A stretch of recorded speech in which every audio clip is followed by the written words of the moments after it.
Cheers, cheers, toast the crime, toast the crime, the crime, the crime, the crime. What?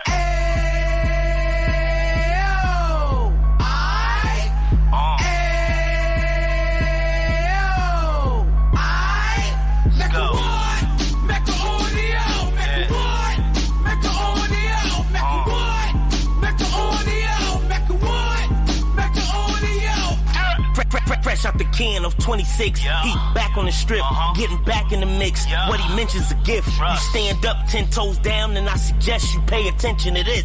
Real. Take a little gully posse and put it in Harlem. He cut from the bottom, came up from the bottom. Drop the book, you should go and get it. The Instagram page and the YouTube, you could go and visit. Yeah. Then you could consider yourself LinkedIn. Real. Sit front row and get Jews from a kingpin. How he went. All right. Do it so you ain't gotta go. You know what it is, Unique Mecca Audio, man. We're in the house. We got a special program because I had a homie call me from Louisiana. He had a issue that was going on with his man on the inside, you know. So I'm letting you know now. I'm opening up. Probably here. Okay, I'm opening up this new joint, you know, called call in, where you can call in and get one-on-one consultation with me. So if you want to talk. You know what I mean? I got the number up on the screen. That's the number when the show go off. Whenever you watching it, whenever you watching this, you could just come on and do what you got to do and ask questions or whatever. But I ain't talking for free. You know what I mean? Because my time is valuable. So if you want to cash at me, you got a legitimate question, you could come up and ask me. Because this is about getting the bag, and you know this stuff costs money. And, you know, no disrespect. It's like it's America, man. All right. So I'm going to bring my man up. You know what I mean? Let's bring Ears to Christ up first. I got DC's finest coming in. You know what I mean? All right. Tell them who you are, big bro. Man, what's going on? Ears to Christ, I'm DC finest gangster. I'm representing DMV, all the youth all over the world, the hood and the ghettos all over the world in the country. So y'all want to check me out? Go to my IG, Ears to Christ. I'm DC finest gangster. If y'all got any personal questions y'all want to ask me, hit me up, inbox me. I might don't get right back to y'all, but I'm gonna get back to y'all. You feel me? All right. So let's bring my brother up. All right. Tell them who you are, family, and where you from, and you know how you got connected with me. Your mic is muted, family. Your mic is muted. Your mic is muted. All right. Go ahead. Much respect, Unique. What's up, DC Christ? How you doing, brother? Hey, man, listen, I'm from Louisiana. You know, I reached out to you, Unique, because I follow Husan Campbell, right? And I seen y'all had an interview, and your story started popping up. So I've been following you for about 2 months, man. You know what I mean? I represent the struggle. You know what I mean? I come from the streets, but I'm no longer in the streets. That's why I can relate to you. You know what I mean? Yeah. So tonight, you know, I got a few questions that I want to reiterate on. You know what I mean? I got 3 main topics that I want you to spit your most valuable jewels on, right? First thing I want you to tell me about is extortion in prison, the medical health, and let's take one at a time. Let's take one at a time. All right. What's the first one? Is extortion in prison. Right. Okay, so this is what we're gonna do, right? Tell them how we met and the phone call you had with me. Ask me that question now so that they could hear it, and then I'm gonna answer it, and Ears is gonna chime in to give you some perspective, you know, from somebody else's point of view as well, so that you know. I got another official brother up here that I stamped. That's official from back in the crack era. So you understand that's DC's finest right there. I went and I got the heavy guns out here for the youth looking, so that you understand that this ain't worth it. We done did it. You know what I mean? We've been through that. So we telling you don't go down that lane. So none of this is promoting none of that. You understand? Let's just get that 100. None of this is promoting none of that. So I don't care who want to twist it up or what they want to do. You know what I mean? We keeping it 100. We trying to let the youth know that prison is not worth it. And you know what I mean? To stay off the streets. We ran the streets. It cost me 26 years in federal prisons. And it cost Ears, you know, a lot of heartache and struggles that he's going to share with you himself. That's why I got him here. So you could also talk to another fella, ex-gangster. You know what I mean? Like you got ex-President Obama. We got ex-crack era kingpin is the Christ up here representing DC. My man Larry Moe stamped you 100. You know what I mean? Antone White stamped you. You understand? Latif stamped you. ER stamped you. I mean, everybody stamped you. So that's why I brought you up here, because I'm showing that DC is official. Now, before I start, Brother Randall, you ever heard of Johnny Davis? They call him Fats from down your way? No, brother. No, okay. No, not at the time. I'm sure the viewers know who I'm talking about. You got an official gangster. We're gonna, you know, he's still locked up. You know what I mean? We want to say free Johnny Davis, Fats. You understand what I'm saying? The brother Larry Moe, that's his homie. You know what I mean? And Larry from DC. I'm saying all this so you understand that people got, you know, when I speak on different cars with my stories on the YouTube, they think that it's like the cause is beefing. So I'm letting y'all know the cause is not beefing. Everybody's together. We on man time. If you a sucker, you get treated like a sucker. You a man, you get treated like a man. Just like on the street, you got suckers that's getting the bag and dudes extort them. They push on them and they do what they got to do. You understand what I'm saying? Because the weak don't need to be out there with the wolves, because the wolves is trying to eat. It's a wolves world when you enter the street. So I'm telling y'all, don't enter the street if you don't want the wolves coming. You know what I mean? If you ain't going to kill a wolf, don't go out there. You know what I mean? That's it. And we don't want you to go out there. So we're telling you, don't kill nothing. Don't hit the street. All right? That's my motto. But, what you say, big bro? Stay on the sidewalk. There you go. Stay on the sidewalk or stay on the porch and watch the fools run up and down like me and Iz did, because we was fools. And we telling you we was fools. So if you out there running the streets, I'm telling you, you a fool like I was a fool, and I'm trying to prevent you from going through that. You know what I mean? So before we go, I got a call on the phone that called in early. Go ahead, sis. What you wanted to say? I just wanted to say that my husband saw a lot of your show. He said that you had a lot of positive messages towards the youth, and we're here located in Fayetteville, North Carolina, and we appreciate you. Thank you. We appreciate you up here in Unique Mecca Audio is the Christ, and my man Randall from Louisiana. You know what I mean? Right. So if you got a question, I'm gonna let you go on first before we go on with, you know, with our thing. You got any questions, sis? No questions. We just wanted to give you a shout out. All right, well, thank you. And I got I'm trying to get new cameras and microphones. That's what took the joint a little long. And Cash App is appreciated the same way PBS, they do their fundraiser every year. It's coming up. You know what I mean? And y'all don't say they begging. So we're gonna have a YouTube dude say when a black dude doing it, he begging. But when PBS and NBC do it with Jerry Lewis, you know what I mean? They not begging. But like I said, we can use some Cash App to get all this equipment in proper, so I can give y'all the best entertainment y'all deserve to try and prevent your youth from going down that road. And it ain't costing you nothing, but whatever you feel like donating to help towards the cause. You know what I mean? All right, sis? Yes, appreciate you. All right, thank you, and I appreciate you. All right? Okay. All right, so what was you going to say, Randall? Tell them what it was that you was dealing with, big bro. Well, man, you know, like I said, like everybody that you come in contact with say, they observe your knowledge and they watch you a lot, as well as myself. That's what led me. I seen the number on the phone. I called you and, you know, I wanted some jewels. First things first. We got a guy, you know what I mean? He's in the feds right now. You know what I mean? As we talked about, we go just keep it on a discreet note, right? Because we got people that's watching from home, right? So I don't want to make nobody feel no kind of way. There you go. Because we don't do that here at Unique Mecca Audio. I respect everybody because I respect men. All right. But we all have situations that we try and work out.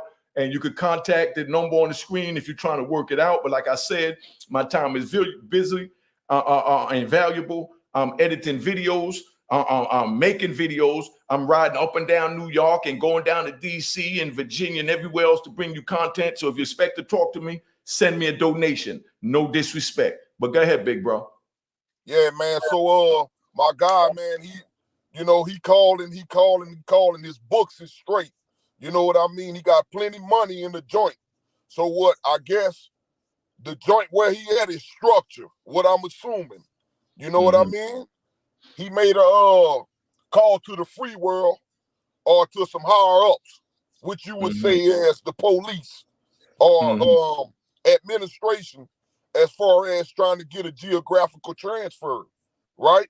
So it got back to the guys in the car where he's at, and they felt like, you know what I mean? I guess they felt like he was disrespecting the code by going to administration for that kind of information about trying to get a geographical transfer. Make a long story short, they wound up telling him in order for him to survive, he had to pay $200 a month because he violated. It was supposed to be a violation, so now he's got to pay somebody in there $200 a month to survive his jokes at this time. So that's why I reached out to you, man. You know what I mean? Maybe you can enlighten me on why is this taking place like that? Is that how y'all run things, or is that how it goes, or what? All right. Now, y'all see the question. I'm just letting y'all know, when you got questions like that, you got somebody on the inside that got an issue going on, and you want to get an OG perspective. I did 26 years in prison. I know all the codes. That's why I'm up here, because I ran with the best of them. You know what I mean? And again, you know what I mean? I'm not riding nobody, but I got to give props where it's due. We got good men. We got Larry Moore out of DC that run things. We got Antone White. We got my man Homicide Lou, aka Lou Sims. We got Faris, you know what I mean? And I want to let y'all know, welcome home to Matula Shakur. I was with Matula. He's one of the OGs that was in there that helped the youth from on the inside, and he pushed me even further to helping the youth from the inside. So, you know, let's all give a round of applause for brother Matula Shakur finally making parole after 36 years. All right. That's for brother Matula. But now to answer your question, first of all, family, I'm gonna give it to you raw, because that's all I do. You know what I mean? I don't sugarcoat nothing. I talk right to the point. So suckers don't like what I say, but men like you and Ears and the other men and women that's listening that want the real, I know they're gonna respect what I'm saying no matter how I say it, so they could play games with it or whatever. But for him to go to administration and ask for a geographical transfer to get back to Louisiana, you know, and he's in Chicago, ain't nothing wrong with that. You understand what I'm saying? I went to the administration for 26 years because they had me in Lum Park, Victorville, Atwater, ADX, Coleman, Florida, Lee County, Virginia, Raybook, New York. I done been all over the place. You understand? So you got to go to them, because they the ones that got to put your paperwork in, and they tell you what you have to do to make parole to be transferred. Let's call it. Right. You understand what I'm saying? And they tell you, you got to take anger management, you got to take drug abuse, you got to take whatever. You know what I mean? And then you take that, and they give you 6 months to do it. You come back, and they have what they call unit team, where they give you a unit team hearing, and they look to see if you fulfill those requirements they ask you to take.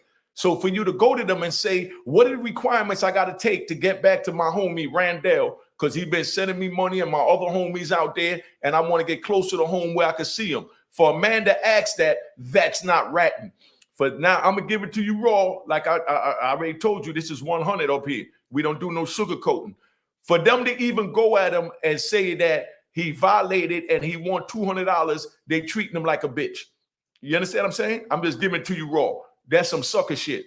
Something he did when he went there that allowed them to feel like they could even say that. Because if a man ever told me that, I'm going in his mouth and I'm leaving the compound, forget a proper transfer. I'm getting what they call a man transfer. You understand what I'm saying? If any man tell me I got to pay to stay on a compound, he's extorting me and playing me like a sucker. You understand? Hit that like button, man, so we get this joint in rotation. Hit the like button. You know what I mean? Hit subscribe. You know what I mean? And the Cash App is on the screen. You understand what I'm saying? Now, we got another caller coming in. I'm going to get back to you, Randall. I want to get these callers in. What's up? Who this? To accept, press 1. To send a voicemail. Oh, I like this. That way I can just see if I want to talk. All right.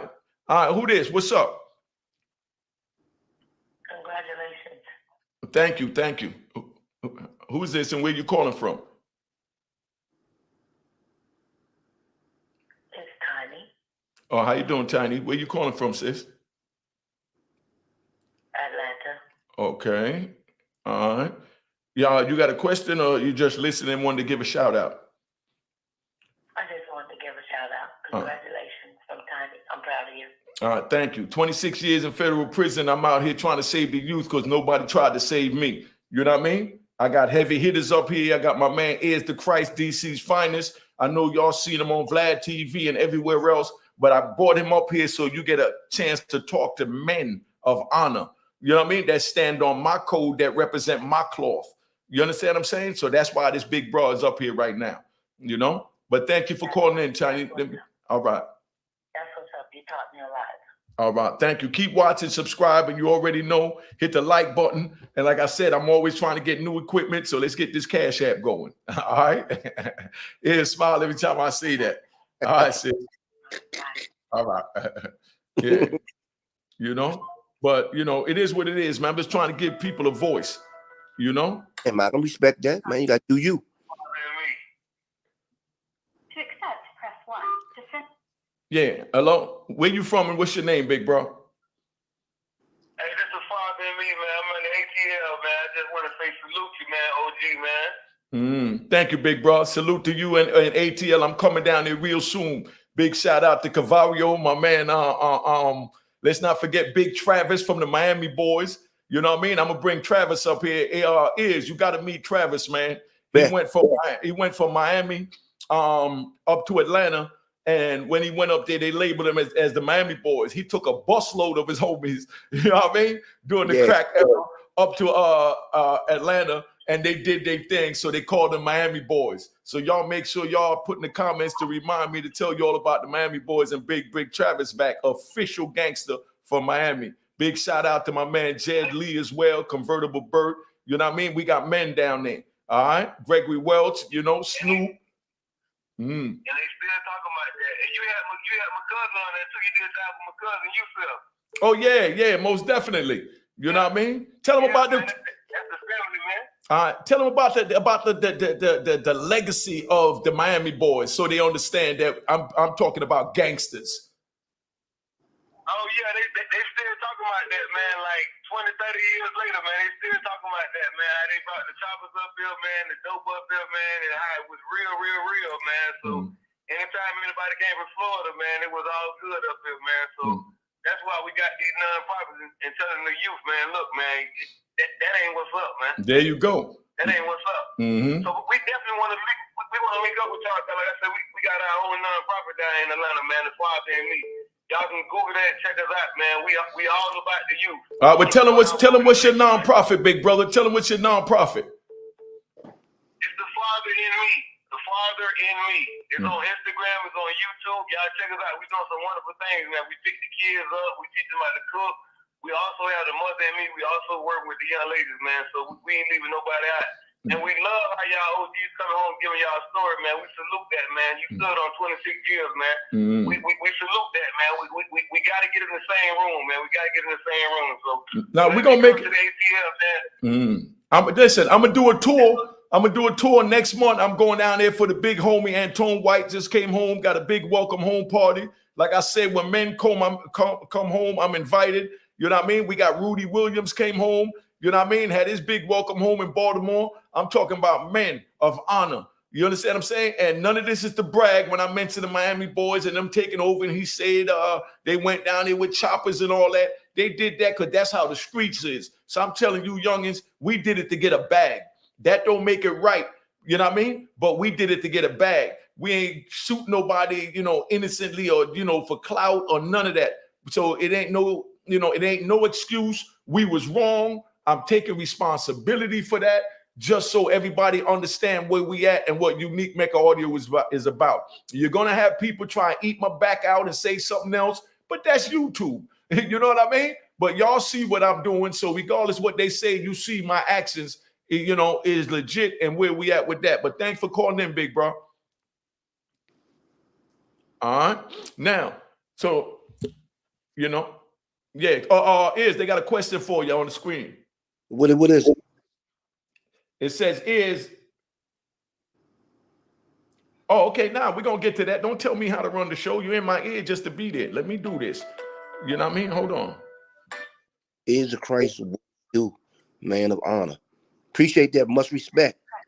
To send a voicemail, press 2. Yeah. Hello, who this and where you calling in from? All right. They hung up. But as I was saying, for them to sit there and tell a young man that he got to pay to stay on the compound, this is another inmate. That's extortion, big bro. You understand? No disrespect. And if he continue to allow them to do that, someone else is going to go at him, and that 200 going to go up to 400. It'll get worse. Get out of hand.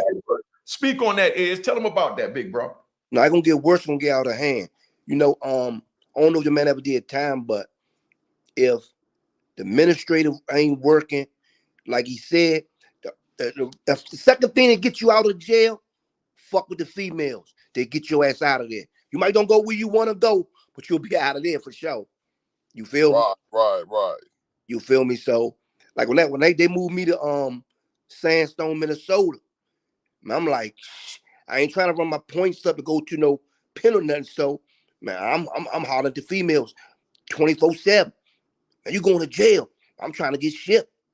You feel me? I'm gonna try to run my points up. Neither that shit ain't work. To 18 months later, they send me to Texarkana. I'm trying to get close back to home. They send me to Texarkana, Texas. I'm like, shit. I ain't thought they could send me nowhere else. So I did the same thing down there. Big, fuck with the broads. Man, they ain't moved me because they know I wanted to get moved. So I got released from Texarkana.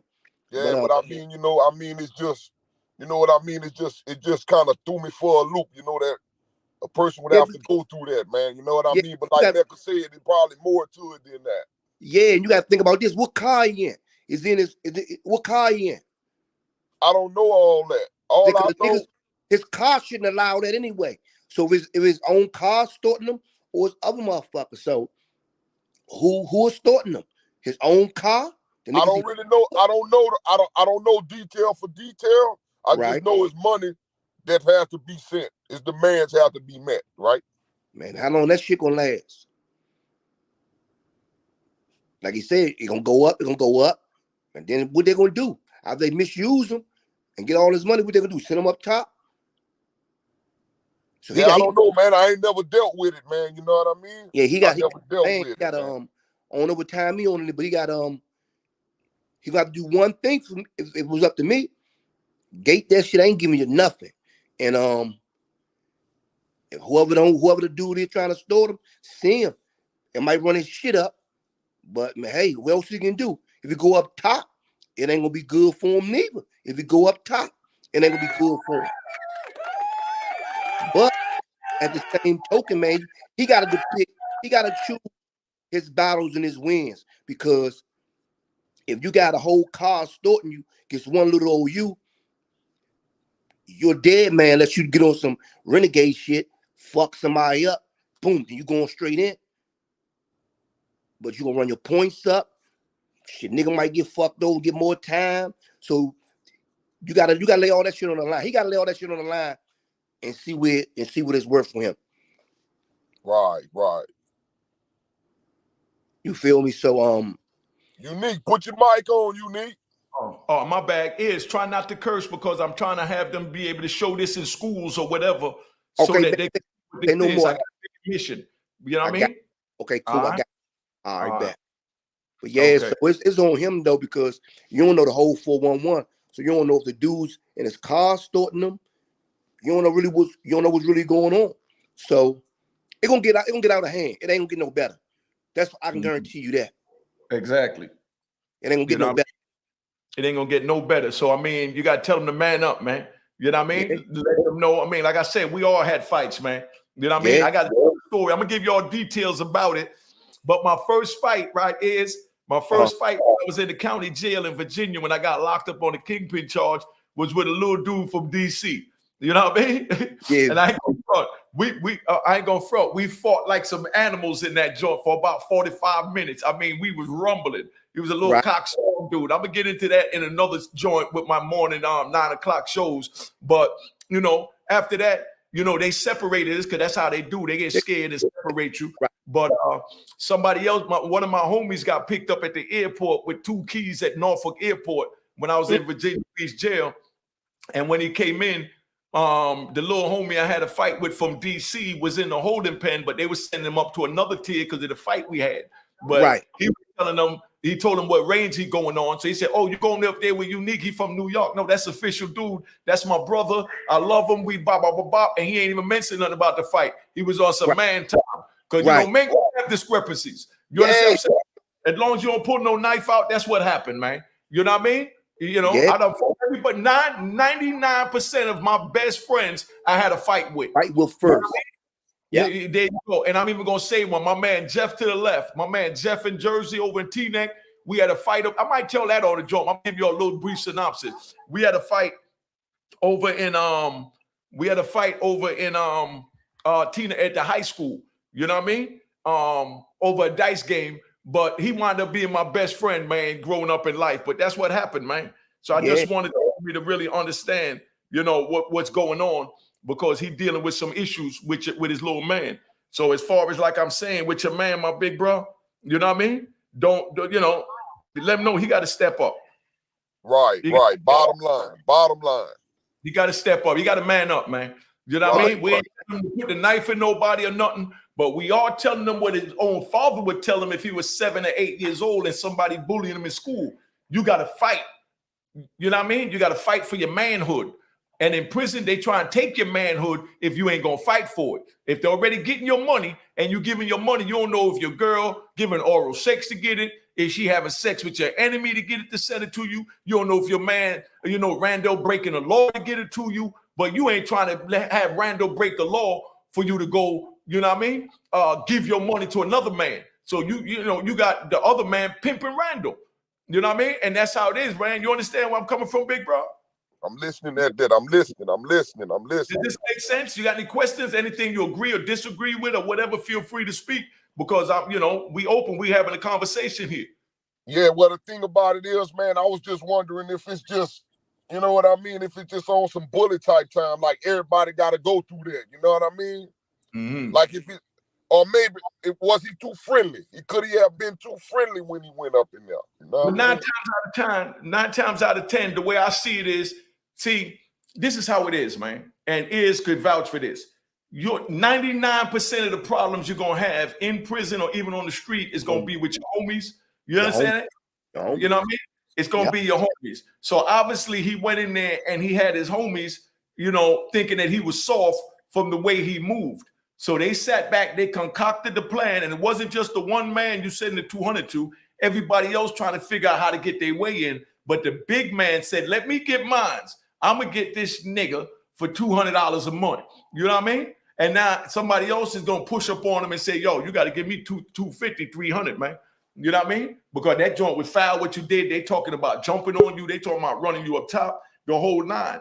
You understand what I'm saying? So you know you ain't trying to really do that. Now, I got my brother that just popped in, because I always bring surprises. Because when I go up there, I bring men of honor. So I'm gonna bring another one of DC's finest up there, so y'all understand what it is. And before I do that, I want to give a big shout out to my big homies, my man Faris and my man, you know what I mean, Lou Sims. You know what I mean? Kevin Childs. We got men, you know, in our city, just like y'all got men. But I'm just showing them that we intertwine together, that we ain't on no geographical time. Let's bring my big bro up here. You know what I mean? What's up, family? What's up, man? What's going on, Slim? Tell them who you are, man. Yeah, you know what it is. Tell them who you are and where you from, man. Don't talk to them. Man, you know we out that nation's capital. That's how it be, huh? That's how it be, man. What's up, Mo? We out the nation's that nation's capital. That nation's capital, man. We'll show that. What's going on? What's going on, man? Nah, everything good. A young man just called in and said that his homie went to the administration to try and get a transfer back to Louisiana from Chicago, and his homie said that he was ratting, so now he got to pay dues for ratting. What do you have to say about that? They said he was a rat. They said he was a rat. Try to get a transfer. He went to administrative transfer close to home, and they trying to say he did it the wrong way. I mean, we don't know which way he did it. You know what I mean? So we really can't speak on that. You know what I mean? That's on them. from what he said, Larry, is that he went to the administration and said, what do I got to do to go back to Louisiana? Because this is too far from home. You know what I mean? That's all he did. I mean, what you mean? What you gotta do to go get back? Well, he just asked the administration for a transfer. You know how when you go to unit team, they say, Larry, give me anger management because you don't put the knife in the 5 different dudes in 5 different prisons. So you got anger issues. Go take anger management and come back and see me in 6 months. I mean, Slim, man, I don't know where they done that one at, man. I don't know where that one came from, man. You know what I mean? So, you know, I don't really want to touch that one because we don't know all the intricate details about it. You know what I mean? So ain't no sense of touching that like that. You know what I mean? Yeah. So you pretty much gotta I mean, we don't know all the details, so you know, so ain't no need of touching on that. You know what I mean? But we just gonna touch on the details that was given to us to give a hypothetical. You understand what I'm saying? So we ain't gonna get into the you know.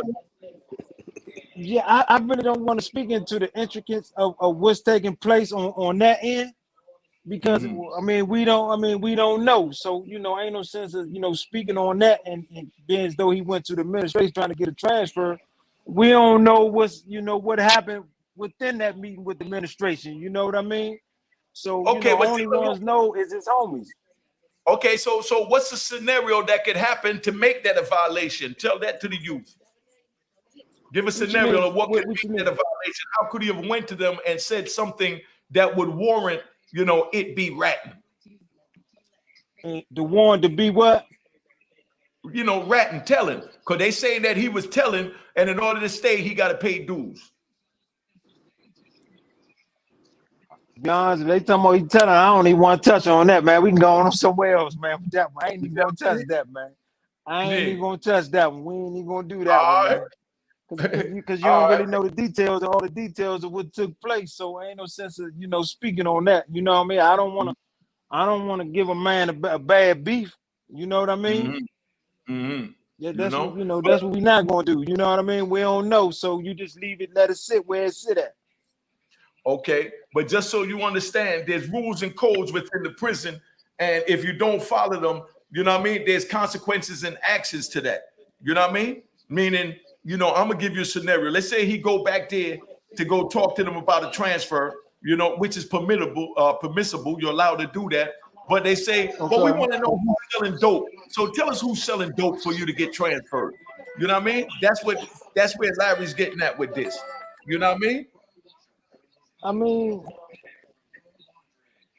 you know how it go, man. You know what I mean? I don't want to give up everything that goes on in there. You know what I mean? We don't want to let too much out. You know what I mean? But I mean, it's different ways you can get transferred. You know what I mean? If you program, you can get transferred, and sometimes they just give you, your points are drop and you can get transferred.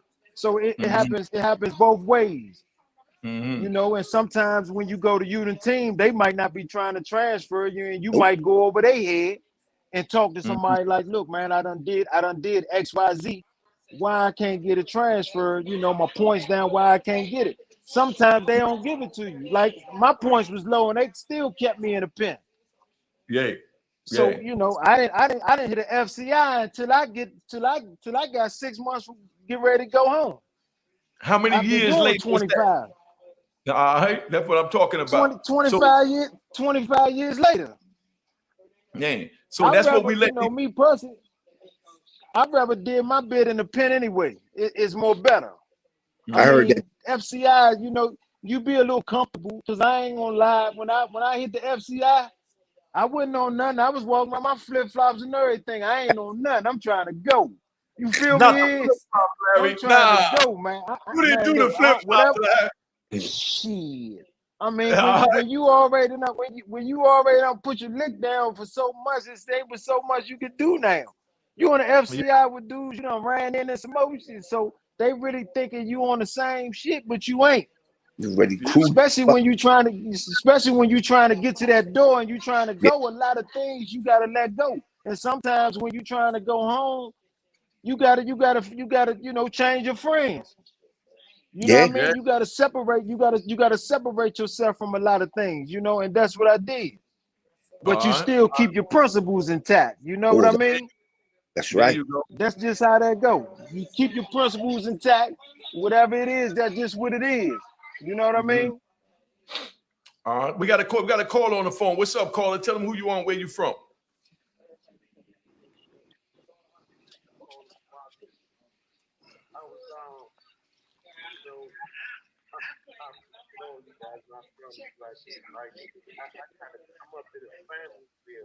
Talk in the phone.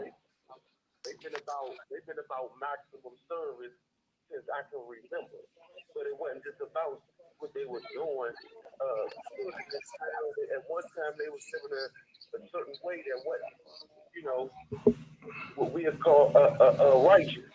And so, you know, when I started coming through the system from Oak Hill as a juvenile, and even over DC jail, there'd be a lot of guys that I knew that were like, you know, for instance, if they call my name for mail call, what land, mail call, what land, certain old guys from my city will pull up on me like, man, Charlie, you some King of Cows, man, you some King of Rock, them.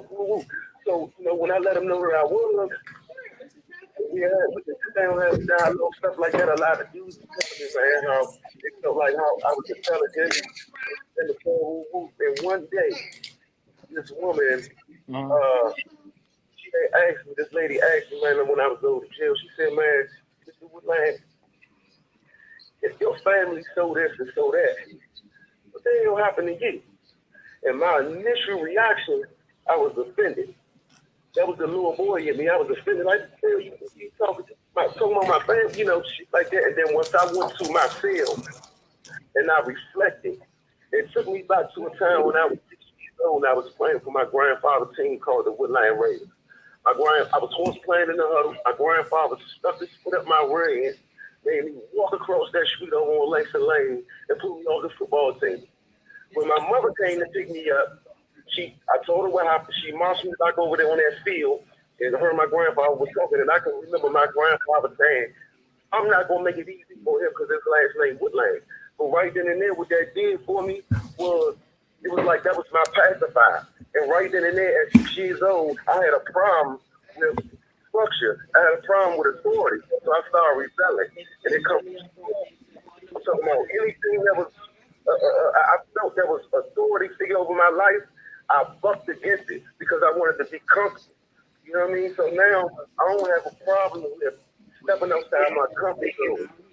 I'm saying that I got a son, 13 years old, growing up here, growing up over there in Southeast, man, and Shorty might be having a little bumps and bruises along the way, you know, and I don't want him to think the certain stuff that I thought was cool when I was his age, I don't think it's cool no more. And I thank God for some of the experiences that I have and other people's experiences that I know about, so I can try to kind of redirect him in a way that I wasn't going. You know, so I stopped school early, a whole bunch of stuff, man. And you know, I just want to give a shout out to both my big homies, man, including Unique like the audio, man. And I try to be involved with the Calvin Woodline Foundation. That's a nonprofit organization that my grandfather still up and running, where people, you know, coming to resume writing, you know, a resume, learn how to all of that, because that's what's happening. That's happening. Okay, all right. Well, thank you, big homie, for calling in, man. It's appreciation, man. All right. All right, family. You know. Yeah, so you know that's what it is, man. I mean, everybody got something to say because there's something going on, and they don't really know what to do. You know what I mean? Yeah. Hello. Yeah. What's up? Who this? Talk up a little louder, family.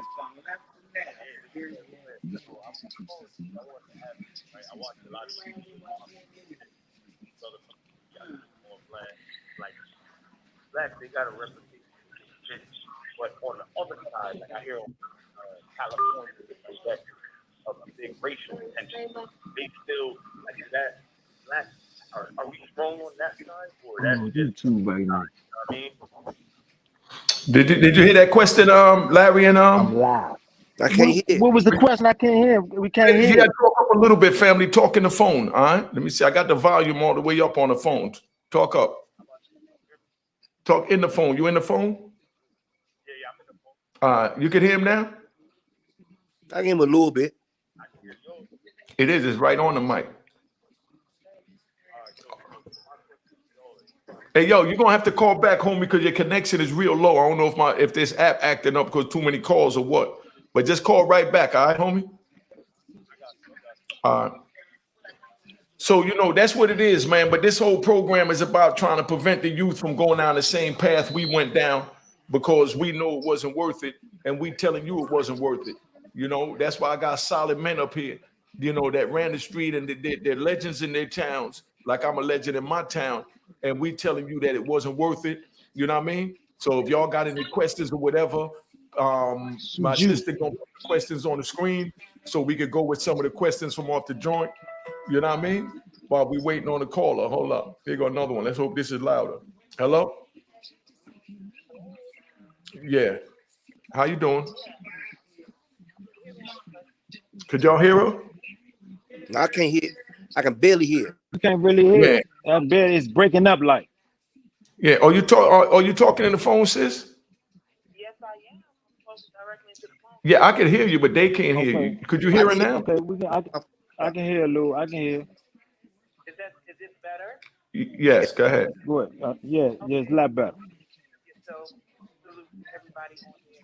My question is, how do you deal with the nowadays youth with like the fashion trend and wearing like the tight clothing, and I guess as far as like loyalty versus the ones back in the day? Y'all hear that, Larry? I don't know what's going on with all these tight jeans and all this. I don't know what's that about. I like fitted. I don't wear nothing skinny. I don't need nobody seeing no veins, no none of that. Could you hear him? I mean, you know, I just don't know what's going on with the skinny thing. You know, the skinny jeans thing. I don't know. But as far as the youth, man, it's just a different era from back then. You know what I mean? It ain't the same. I mean, like I always say, it's their turn, man. It's just what it is, man. It's their turn. It's just a little different from doing our era. You know, on our era, you know, a lot of stuff that was going on, it was really about something. Now today, everything that's going on, it ain't about nothing. Back then, everything was about that. Yep. It was about that dollar. Nowadays, man, it's just about anything. They just, you know, a lot of stuff, you know, it's just a lot of little old beef. They picking up and really don't know the history why the beef started. Especially that's what I that's drugs and things like that.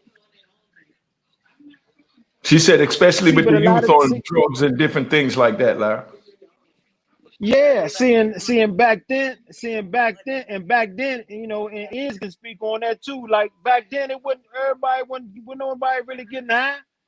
No. We wasn't really, you know, when nobody smoking no weed and all that. You know, you might drink a little bit, but everybody was about getting some money. Then whatever happened after that, then, you know, you deal with it like that. But other than that, man, it was, you know, everybody was on some money stuff. You know what I mean? So it just this era is just a little different, you know, because a lot of guys, you know, a lot of the men that they listened to, everybody was locked up. Everybody was locked up. So hold up, Larry. She asked another question. What's your other question? Go ahead. I said, do you think that they can be helped, or do you think they lost respect, like they don't know the history? Do you think they could be helped, or they lost, you know, they don't know the history? What do you think on that as far as a solution? I mean, far as like, you know, the beach they got and stuff like that, they really don't know the history behind the beach. They just picking it up. You know what I mean? So they don't even know what they beefing for. All they know is, man, yeah, my uncles and them was beefing with them back in the day. They just pick it. Ain't, you know, that's just how it is now. But, you know, a lot of us older guys, we really don't, you know, you just really got to when you reaching out to the youth, they got to be able to connect with you. You got to be able to understand they struggle, what they going through. You got to. Because if you can't relate to them, exactly. And they can't relate with them, it ain't going to work. At all. So when you talk to them, you got to talk their language, which though they understand. That's just like religion. You got to talk to the people in their language where as though they understand. So if you don't talk to them where as though they understand, they ain't gonna pay you no mind at all. I mean, the respect level, they'll know who you are and all that, and they'll sit there and hear certain things. But even if you talking to, if you be able to help one of them, that's cool. A blessing, yeah. As long as you help one, that's a blessing. You just take one step at a time, just trying to help them. You know what I mean? But a lot of stuff now, it ain't really about that. It's about a dollar. All right, last question, Larry. Hold on, sis. Big shout out to Draco from the 38th. Thanks for the super chat donation. Go ahead with your question, sis. My last question is, what do you guys think about that case that's trending? Fentanyl. What do you think about the K2 that's trending in the fentanyl? All right, sis. Man, I ain't touching none of that. I ain't touching none of that. I ain't touching it. I ain't touching. You know, I mean, you know, it goes with the time, man. That's just how it be. It goes with the time, man. Yeah. You never know. A couple years later, they might have something else different. So you never know, you know. All right. Hey, but look, hold man, on, caller. 1 second. We got a question on the screen. Y'all want it? Eddie Mathis was, you know, about his unique ears, or Larry ever did time with him. Talking about Eddie Matthews. Yeah, if anybody ever did time with Eddie Matthews. I haven't. I did time with him. The question is, have you ever did time with Eddie Matthews? Lil Ed and one of the brothers of Petersburg. But I did Lil Ed with my motherfucking man. We was in ECI together back in 95, 96. That's my motherfucking man. Yeah, but I did time with I know. Go ahead, Ez. Go ahead. One of the time I was at Petersburg with both of us was in the Moore Science Temple, so I did time with Petersburg at the Medium, but that was it. One of the brothers. Yeah, I know Ed personally. I know him. Good man. Good man. Yeah, for sure. I ain't never been locked up with him though, huh? Yeah, good man. I was for that too. Good man. Good. Yeah, they stand for good man. A matter of fact, I met him at your cookout, Larry. Great man. Yeah, I know you did. I know you did. Yeah. All right. I went down there. Larry's cookout is the bomb every year. Tell them about your cookout so they can come down there next year. Let them know what the cookout's about. Man, it sounds better when you tell it. How about that? All right. Hey, yo, my man Kobe from New York came down there. I went down there. Everybody and their mother who was somebody was down there. It was love. It don't matter who, from southeast, northeast, northwest, or northeast, or wherever. It was love because they respected the host. You know what I mean? And, you know, everything was beautiful, man. I had a wonderful time. My man L.A. took me back to his crib to, you know, spend the night at his crib. I mean, you know, I met a young brother named Twin that was official. Free Twin if he ain't out yet. I know he got a little situation, but he was doing something positive too. But it was beautiful, man. And whenever you hear Larry having a cookout, y'all need to be there, man. You know what I mean? Because it's safe, it's official, you know, plenty of food, plenty of drinks, good times and fun. All right? Always, man, always. But look, man, I ain't got much. I got to get ready to get out of here, right? But thanks for coming in, Hey, It's always love, big guy. He said 1 second, he's doing something. All right. So go ahead, caller. What's your question? We're gonna get to the question on the screen in a second. What's your question, caller? All right. My question is, I've been on the internet and I've seen that the DC Blacks got a reputation for getting fish, period. I mean, like they put work. But I also see yours as well as other brothers on the internet say that when you go out west, blacks we don't have the control out there. Like we're not as respected. So I wanted to know the viciousness the reputation that DC Blacks have on the East Coast. Do they take that shit out west and still have that same energy with the Mexicans, or do they kind of like try to survive? You know what I mean? Okay. Well, his question was, you know, he heard that there's you know, the DC Blacks go hard, and when they go out west, that He want to know if they still got the power and the, you know, and the strength out west. You know what I mean? Thanks for the call, family. You know what I mean? Now, the answer to that is yes, they do, but that's because everybody from the East Coast come together as one when something happened. You understand what I'm saying? It ain't no, he from New York, he from DC, he from Philly, because we out there where you got 100 Bloods and you got 100 Crips. You understand what I'm saying? So we definitely ain't doing that. You know? What's up, caller? Hello, I want to ask one more question. You can hear me? Yes, sir. All right. Like on the East Coast, a lot of blacks, like how we live, at least I'm from Jersey. I mean, so I can speak for Philly, Jersey, and New York. That's where my family is and shit. We, even though it's racial tension, but like we live with Spanish people and shit, it's not as serious as I see on the internet. Now, you as a brother that's been in the can, you know what I mean, spent a lot of decades inside, is there that relationship with the Latinos, or clearly it's a distance between us? See, out west it's more racial on the street, but up here we at least hustle together and cop together. Like the Serenos don't even sell drugs to the blacks out west, so you know that means that they don't even deal with them at all. But up here, the Puerto Ricans and Dominicans do, you know. But thanks for your call, family. I'm trying to get some other calls. You got another quick question? Appreciate you. Keep going. Appreciate you. Thank you, family. All right. Got a question on the screen. She be putting the questions up, but the calls coming in fast, so I'm trying to get the calls in. Oh, that's all good. What do you think about how they changed Lawton? That's for you. Man, so I ain't never did a bit down low. I just went to visit. I caught all my charges in Maryland. You feel me? So I went down to visit in Lawton. You know what I'm saying? I never did a bit down Lawton. I got to see one time. When I was DC one time, all my cases out. I always thought I can buy my. Yeah, hold on, caller. All right. Yeah, no, I was just calling Unique, man. Tell him I say appreciate the content, man. Yeah, thank you. Give him a call, man. Let him know. Shit, I was down there. I just started recording, man. Love the podcast, man. Keep grinding, man. Keep doing your thing, bro. All right, you know what it is. Thank you, big homie. All right. All right, so you know that's what it is, man. Like I said, you know, as you see, is we making a change because we get nothing but positive calls and everything is 100. You know what I mean? Right, supposed to be. Yeah. Who's this? Where you calling from, caller?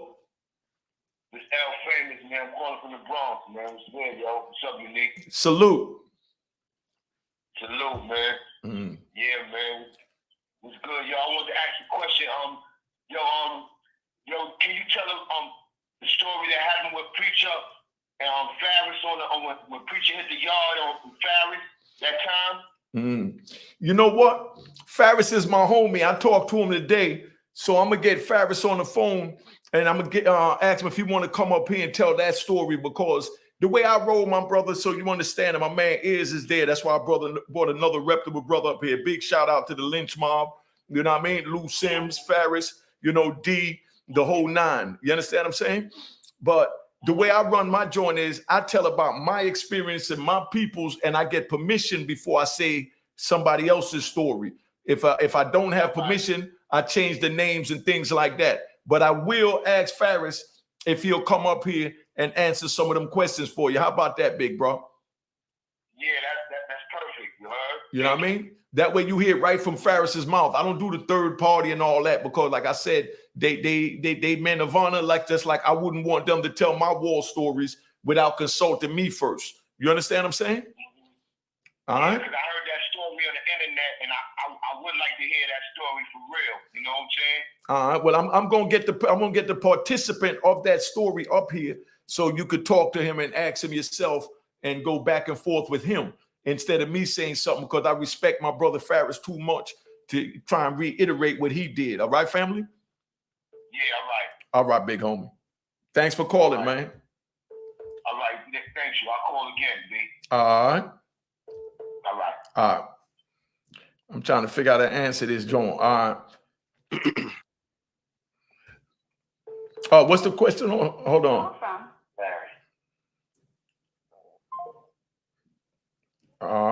Let me get him up here. Okay, the call dropped. There's a question on the screen. Unique. Have you met Luis Felipe, leader of the Latin Kings, since I know you went down there to AdMax? How do you feel what they did to him, no matter no letter writing or no phone calls for life? Yeah, I met him and I met his son, so I'm going to speak on that. Big shout out to King Tone, you know what I mean, from the Latin Kings, you know. Now, Felipe, he had a situation where they accused him of some things that went on during his trial. So the judge sentenced him to a lifetime in ADX Supermax. He came up there with us, and they had him on all types of, you know, supervision and things like that, because they were scared that he might get a word out. You know what I mean? So being that the judge sent him to life in ADX, there was no way for him to get out of there or get out of that situation. And then his judge died while he did the appeal. So no judge wanted to overturn his judge's appeal. You know what I mean? So that's what happened with Felipe. Yes, I did meet him up in ADX. Came about 97. All right. Speak to Champ. Yeah, what's up? Who this and where you calling from, sir? Champ. Mm-hmm. Champ there. Who?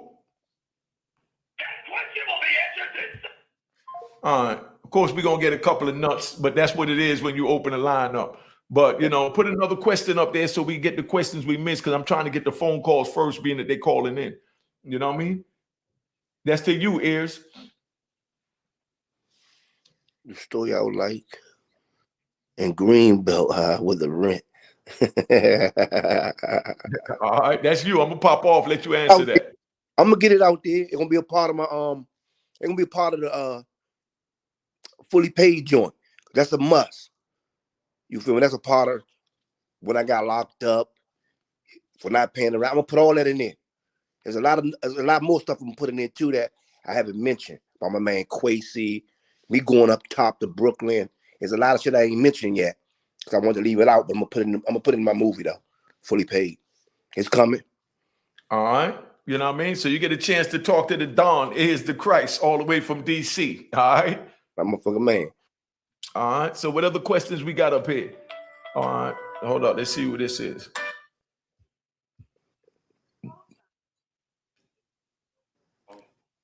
Hold up. All right, where you calling from? What's your name, caller? My name is Jason. I'm from Crown Heights. What's up, family? That's how you meet y'all. I just want to let you know, I really admire I'm a lot younger than you, but I really admire all the work you've been doing as far as using it, putting out a positive message. Normally, I don't really, to be honest with you, I don't really look up to street guys. I think I was a victim of that too. I got steered the wrong way. A lot of us got still the same way. But I see that you changed a lot and you're doing a lot, and your message comes up really genuine. I really appreciate that. Thank you, big bro. I just got one question. When you was locked up, did you have any, because you said you were in ADX, so did you have any, consultations with, the Aryan Brotherhood or anything like that? Did I have what? Or they just, cool? Say that again? Did you have any kind of confrontations with, the Aryan Brotherhood, or were they just, you stay in your lane, I stay in my lane? Nah. Able to make friends with white guys? Yeah, it's more, you stay in your lane, they stay in their lane, but, not to brag and not to glorify nothing, you know what I mean? I was hustling in the prison. I sold heroin for about 10, 15 years in the prison. So I dealt with them and certain things, but you know a man when you're dealing with a man. You understand what I'm saying? So you could tell when the conversation is going left, and if you're an intelligent man, you're trying to keep it moving straight because you don't want to go right. You don't want to go left, put it that way. With a conversation, so you got to know when to push back and when to tell a dude hold it, cop and go, like we on the block, you know what I mean? Because now you're getting out of line, you're saying some things that, you know what I mean, is going to make me get out of line and we're going to crash. So to prevent that crash, push back. All right. Shout out to Jamaica. My family's from Portland. I think you say you're from Kingston, right? Yeah, Kingston 16. You know what time it is. Yes, sir. All right. All right. What's up, man? All right. Hold up. Let me try and get this other call up here. Hold up. They went on. Question on the screen. Was it hard readjusting? You answer that, Christ, first. No, I wasn't. It wasn't. I think it's the person, because I ain't do it 25 years straight bit. I did 10 years, no parole. I did 7. But when I was on a road crew, guys were still hustling. So I was still road crew on way out to the prison. It's a person for real, because I never miss a beat when I come on. I don't need to get acquainted and take programs to slowly into society because phones or technology, because I had to touch come up with the technology. Oh, I went to the highest jail I went to was a medium of Petersburg. I'm FCI low motherfucker in the camp. So everybody's like, how you get to a camp? I'm not violent. I don't have no violence. All right. So I make it to a camp, but I never adjusted because I always had the touch of a phone right beside me, keeping up with what's going on. Even though I was inside, I was outside too. Yeah. Okay. And nothing. I was good. All 3, 4 of my bits. 1 second. Yeah. Now, my answer to that is, it wasn't hard because I had good people in my corner. And when I was in prison, I took all the courses that I needed to prepare me for coming out. Like, I remember in 2001, 1 second, caller. I remember in 2001, I was in Lee County, you know what I mean? And with my man Goldie Dobie, Tony Stewart, you know what I mean? Hawkeye, you know what I mean? Good brothers out of, DC, you know what I mean? And I was taking typing class, and dudes wanted to go to the yard and smoke weed, drink that White Lightning, and you know what I mean, do what we do. And I'm like, nah, I'm going to typing class. And they're like, man, you got life. You ain't never gonna be able to need to type. And I said, dude, I'm not gonna be in here for life, and everything is turning over to the Quixie pad. They call it the Quixie pad because the keys on the top row, you know what I mean, spelled Quixie. You know what I mean? So I prepared myself for getting readjusted for decades, because I knew I was coming home one day. I just didn't know when God was going to release me. You know what I mean? Go ahead, caller. What's up?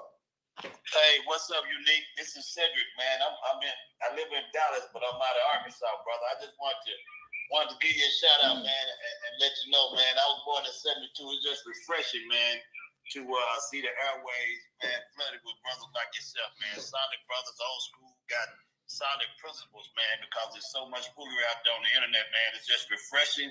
Like I said, from a brother born in '72, man, to see what you're doing, man. Keep up what you're doing. I started my own little clothing line here in Dallas. I'm kind of was inspired by the FUBU brand, but I'm doing it on the golf level, man. If you ever hear about it, I'm gonna probably try to send you some stuff too, brother. It's called No Bogeys, man, and I'm one of the first 100% minority-owned golf brands, man, to be offered in 12 stores here in the state of Texas, brother. So salute to you, man. And my wife and I visited. I'll finish with this. We visited New York, man, a few years ago, and we visited Jamaica, Queens, man, and just the culture, the love that they showed us up there, brother, was, we was expecting it to be a little different because we was out of town, but everybody showed us love, man. And I look forward to coming up there again. This time I hope I can meet you personally, though, brother. All right, most definitely, family. Thanks for calling in. Hit me up on my Instagram, Unique Mecca Audio at Instagram. Hit me in the DM. We deal with the clothing, and tell them what your clothing line is. It's called No Bogeys, man. It's NOBOGEEYS, and you'll see, man. I got a heck of a story behind my life, behind my brand. I come from the slums, man, doing some making history, though, brother. So I'm gonna inbox you, though. Yeah, and I'll bring you up here. You can share your story. That's what this channel is about. You know what I mean? Getting the good brothers that made it out, that was screwing up their life and poisoning the community and everything else. That was a menace.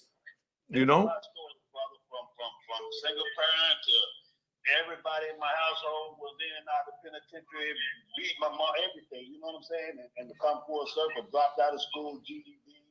Most of my partners are still in the Department of Corrections in Arkansas now for life, whatever, But I've been through a lot, man. But to be where I'm at and what I'm doing right now, brother, it's gonna be inspirational, man. And you're the first person I'd have called and never even reached out like this on YouTube or anything like that, man. But I have a lot of respect for you from what I've watched, man, many of your videos, brother. And trust me, man, I have a lot of respect for you. And there's a lot of other brothers I'm sure that do too that don't get a chance to talk to you, man. All right. Well, that's why I'm here. That's why I'm letting them know all this equipment costs money. I can use a Cash App to help me get my mic and my camera right. So we ain't got to go through this. So we do this together. Unique. $ Unique Mecca Hall. All right, let's get that right. All right. And my work is good, brother. I'm gonna sing you a little something, man. You know what I'm saying? There you go. You know. All right, family. Okay, bro. All right, one. Yeah. Yo, Uncle, did you see Pistol Pete from Soundview and ADX? Nah, I didn't see Pistol Pete because I was already gone. I left middle of 99 from ADX. But I know the mental trauma that he's going through, and let's say a prayer for the big brother, man. And you know, congratulations. You know what I mean? To the brother Shakur, Matula Shakur. He finally gained parole after 36 years. I'm gonna bring him and his son up here just so you can see how official this is, so he can talk to y'all. All right. So you know that's what it is. Hold on. We're going to deal with the screens later. I want to deal with these phone calls. All right. I got you on the screen. We ain't going to forget you. What's up, family? Yo, what up, big? What up? Hey, nothing. I see you talking to the DC legend right there. And I used to be a young boy, and I just got love for the real. That's all. And that's why I bring them up here so they can see what the real look like, so they don't think nobody up here bragging. I'm not the only one. Like I said, we got my man Lou Sims, we got OG Daniel, we got Flip, we got AZ, we got everybody that do their thing. Big shout out to AZ from the Bronx as well. That's my brother. That's another AZ, not the one from Harlem, but the one from Harlem official too. Just let you know, everybody been through their struggles, and we know we all out here trying to, you know, help make a change, man. All right. Yeah, you know. Yes, what up, big? Man, what's up, man? How you feeling, Mo? You good? Yo, he asked if you good, family. Man. You can hear him? It's just like, you know, young boy just like me in the mix, but then do the stuff of losing your man, because the way you lost Dre was the way I lost my man Frankie. So that's why I can rock with you like that and don't have a tolerance for the bull. Because it ain't about being a hard nigga, but you put yourself out there off the fact that this is my man. So if I can't get you out of there, we both got to sit there. And I see that in you, so I always had love for you and everything, because I was young, hard-headed. And Nick, you know, stop it, man. I remember seeing you on 4/5 in the white on white as a young boy. All right. You already know. Come on, son. Oh, yeah. Big shout out to my little man, Diesel up there, you know? Yeah, come on. You know, you got Diesel. You got Chuck No Joke from up there. You got Big Reg, Gargamel. We got Big Ock. You know what I mean? We got Corey. Exactly. You know, I respect my brother. So y'all tune in to Chuck No Joke too, man. I watched his podcast when he had the live airing of what's that kid name out of Atlanta? The one in all that trouble down there. You know, the young boy. You know? On this thing, man. Yeah, big shout out to Chuck. Salute, Chuck. All right. Thanks for calling, family. All the time, man. All right. Keep it real, man. All right. Yeah. Word. Go on. All right. So you know what it is. It is what it is. We're gonna get into the questions on the screen because we're gonna be here after I turn this phone off. So that's why I'm trying to let it be known what it is. You know what I mean? All right, one family. All right. So you see what I'm saying? This is what we doing, man. So obviously we reaching the people because the people is calling in and they speaking. So that's why I wanted to get this line hooked up. My man from South Carolina been calling, and every time someone was on the phone, so I'm gonna bring him in. You know? Yeah. Who this and where you from, caller? Hold up, Pennsylvania. Give me a second to deal with my man. Hello? What's up? Yeah. Hey, my name is My name is L. calling from Dillon, South Carolina. This question is for Ears to Crack. I watched you on Vlad a whole lot, man, and it was very, very, very entertaining. And when I get bored or whatever, I said, yo, I put the boards on to you, and they'll be amazed at your story. And I'm looking forward to you coming back soon. You know what I'm saying? And I enjoy your content also. And Mecca, you man. I really appreciate you, man. Mm-hmm. All right. Well, share the link. Hit the like button. Hit the share button. And the Cash App is there. I'm trying to get some microphones and my cameras together. So, you know, show some love, big bro. All right. Appreciate you, Mo. Yeah. I got a daughter in Myrtle Beach. Big shout out to Deasia. You know, my daughter in South Carolina. Love her to death. Salute my princess. You know. Okay, I'm an hour north of there. You know what I'm saying? Mm-hmm. Okay. I'm an hour north. I stopped the board on 95, man. I appreciate you, man. I gotta listen to you every day, dog. Mm-hmm. Well, that's even more reason to Cash App, my nigga. All right. Oh, yeah, no doubt. I got you. All right. Somebody said, "What can I bless ears through the?" Yeah, they want to send you a Cash App, my brother. There you go. That's what I'm saying. That's how you show love and Unique Mecca Audio, man. You know what I mean? Don't just come on here. You know what's your Cash App? Is what's your Cash App? Let me go just on. Say it. He listening. All right, I'm gonna take this call. I'm gonna take this call while Is give us his Cash App. Put it in the back channel, Is, and we'll put it on the screen. And put my Cash App up there too, so they know it. They don't say they ain't know where it was at. All right. You know. Now we can't see it. Oh, what is it? Keeping it. Oh no. Hold up. Keeping it real sports. $ KIRSPORTZ. Mm-hmm. Keeping it real sports with a Z. Yeah, with a Z. Yeah. Tell him one more time, family. One more time to make sure he got it. $ KIRSPORTZ. You'll see a logo on my shirt, keeping it real white with gold letters and imprints in the back. Big shout out to the big homie Is. Thanks for coming through. I appreciate you. The love and support. Hold up. I'm trying to get this right. All right. So that's completed as styled. Please. All right. So that's where we at. What's the next question up there? We got Is. I'm sure they got more questions up there. Even you go back a little bit. But they go Is email Cash App we put up there. All right. Let me get my brother. He's been calling for a minute. Yo. To accept, press 1. To send a voicemail, press 2. Hello? All right, let me call him back, being that I got this right now. Call from Obadiah. To accept, press 1. To send a voicemail, press 2. Yo. Yeah, these calls coming in too fast for these damn phones, I see. All right, I'm calling my man back from Pennsylvania. Okay, why does the DC car get so much hate over other cars? That's for you, Is. Man, it's like this for real. We so little, but we go so hard. And we in them side of them joints, and we just ain't going for nothing or ducking nothing. You know, there's a lot of bad bones on us, but at the end of the day, we men, and we ain't just going for nothing. We ain't ducking nothing. So a lot of dudes be indirect hating on us because we just be going hard as shit in there. You know, man, like man respect man, and we men. We little, but we go hard. So it is what it is. You're gonna have hate. You ain't got no haters, you ain't doing nothing. You feel me?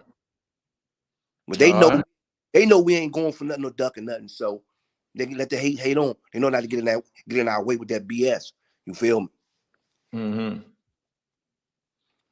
Yep. So hey. Yo, Mecca, you ever watch my old buddy, rest in peace, the Larry on 42nd straight or 42nd straight years in? I don't understand that. Rephrase that a little bit, my bro. No, I never heard of Dr. Larry. You know, I didn't meet him, big bro. Hello? Brother Unique. Peace. Peace to the God. How we doing, brother? I'm good, family. What's your name and where you calling from? My name is Obadiah from Philly. Peace. I just want to say, man, I really appreciate all your content. Brother Ears, I like what you say too as well, man. I'm sorry for the struggles I've been through. That shit is crazy. Yeah, right. Says for a quick second when I was a young boy, but I persevered and became better. Either way, man, all praise due to the Most High, and I love you, brother. Brothers thorough. Thank you, big bro. I got Venmo. All right, big shout out to Philly. Bullshit. All right. Well, thank you for calling in, big homie. Peace and love, Mo. Stay up. All right. Unique, you kept the knife on you up until you was released, or did you get tired of one at one? Nah, listen, you can never get tired of keeping a knife on you in the penitentiary, my nigga. You know what I mean? You ain't keeping it on you to do nothing to nobody, but you keep it on you to protect yourself from others.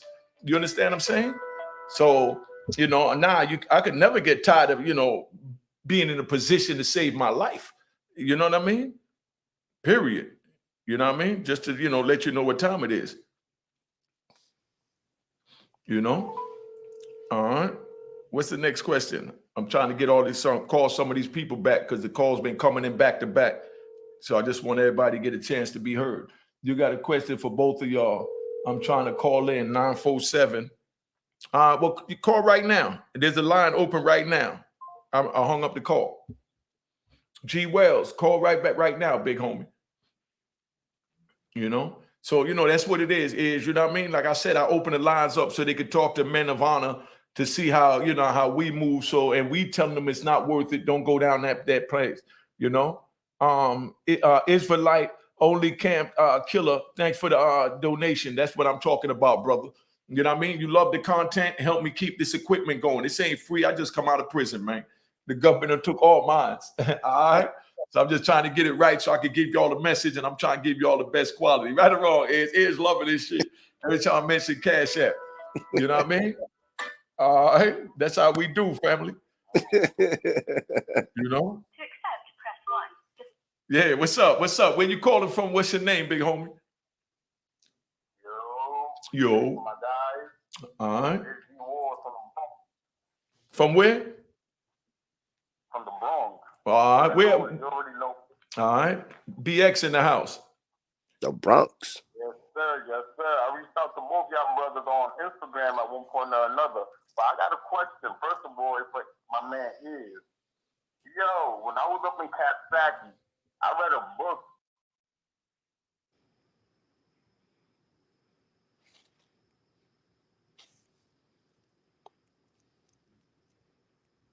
Everybody cut off.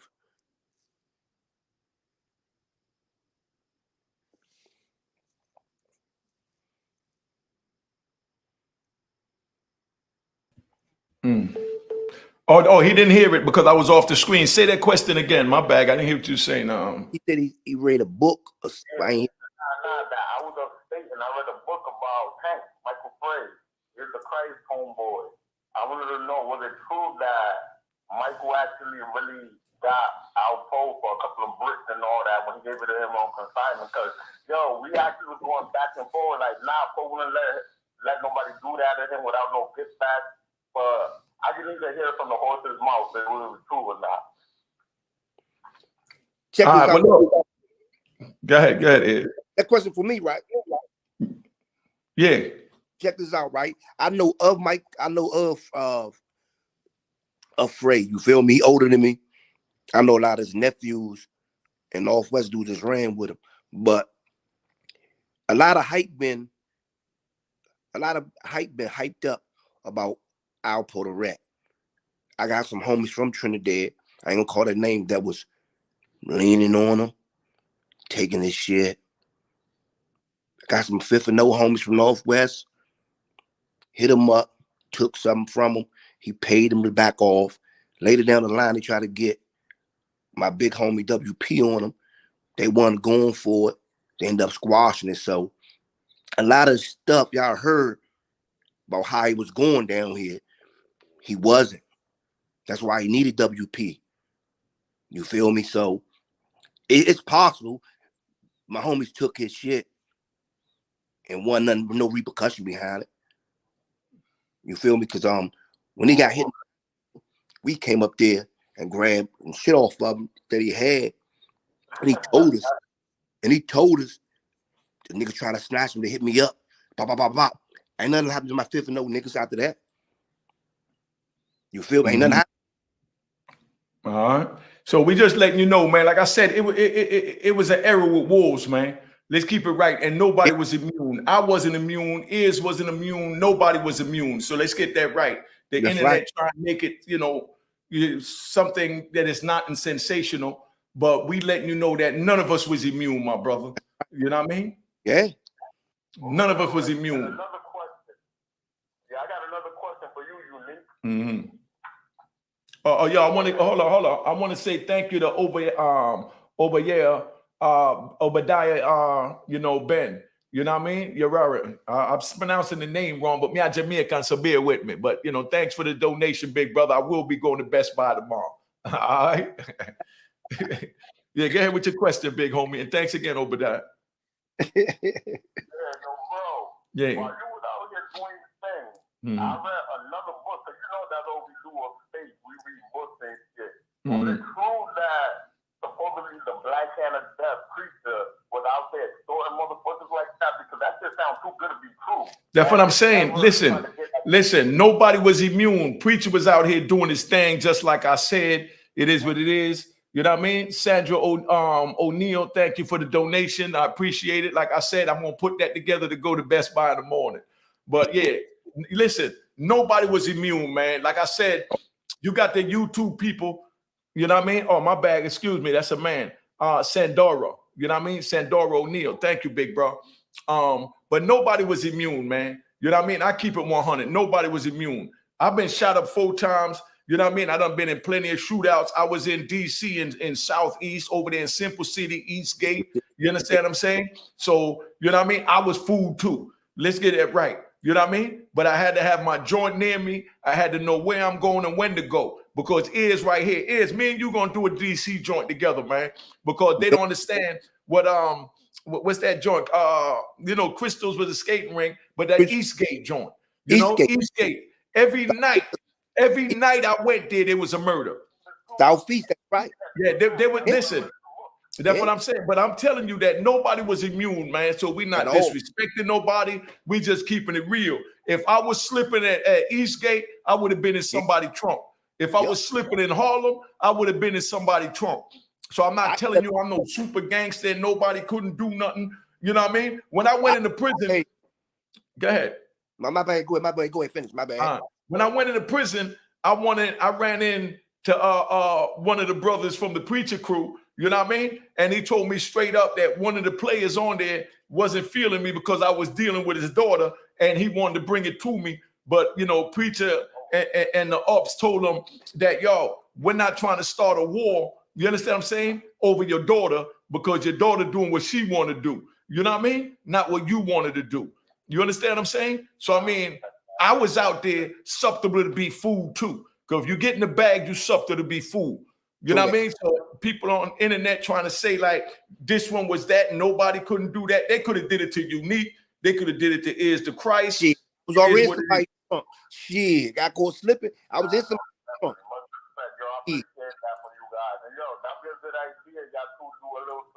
New York and DC from back in the days and shit. That could definitely get that some money. Yeah, now I'm gonna do something with him. I'm gonna bring my man Antone White up here, my man Larry Moe back up here. You know what I mean? LA, I got a bunch of official men from DC, and I'm most definitely gonna bring the big homie up here, Lou Sims. You know what I mean? Make sure y'all know, Yeah, just so you know, Farris, you know what I mean? Peter Shue, you know what I mean? Kevin Charles, D Nice from Brooklyn. Let's not forget that, you know what I mean? Supreme and Prince. I'm getting ready to get them on the phone to do a phone call with Supreme and Prince, for y'all that, so the youth could really hear that these people that they've been promoting on internet were human, and we know we made a mistake and it cost us decades, and I'm trying to prevent the youth from going to have to deal with decades in order to deal with this. You understand what I'm saying? Yeah, one more thing before I leave. Yo, Unique, Yeah. The guy was running to Aaron Jones. Yeah, I know Aaron from the street. I know his child's mother, Mishi. You know what I mean? Come on, I was in Baltimore. Big shout out to Carlos, Hungry Bear, Stan, Scorpio, aka Busy B. I mean, come on, my nigga. The East Coast, I did that. You understand what I'm saying? Like I said, I was down there when it was wolves, and I was susceptible to be food. You know what I mean? So let's stop the games. You know what I mean? Hey, nobody was immune. You know? Nah, but much respect to y'all brothers. I ain't even gonna hold up the line. Let y'all do y'all thing, man. I really appreciate that though, for real. All right, thank you, big homie. We got the Cash App up there. Let's show some appreciation. All right. All right, homie. All right. Yeah. So that's what it's about, man. You know what I mean? Holding each other down. Question on the screen. Bless up, my dog. Manners and respect. What's your view on Brian Gates Gibbs? Brian Gates Gibbs, I respect him because he's a man and he claimed his responsibility for, what he did that he know was against the code of what we did. So I don't have any ill feelings about him. I even talked to him on the phone. He's a good brother. He consult me on certain things with the YouTube. My thing is, if you told and you broke the code, be man enough to say you told and you broke the code. And that's why I respect everybody that I deal with that I put up here, because they was man enough to say that they broke the code. You understand what I'm saying? They all have their reasons for it. I don't agree with it. Like I told them in their face, but they did them. I sleep good at night. You know what I mean? For my choice. And a lot of people say I violated because I left my kids out here. You understand what I'm saying? And I chose the streets and the code over my kids. You understand what I'm saying? But, when you in it, you in it. That's why I'm telling y'all, don't get in it. You know what I mean? Because that's how it go. You know what I mean? That's how it go. My man 347 been trying to hit for a minute. All right, one. All right. Yo, you there, homie? All right. But we lost you. Call right back. 347.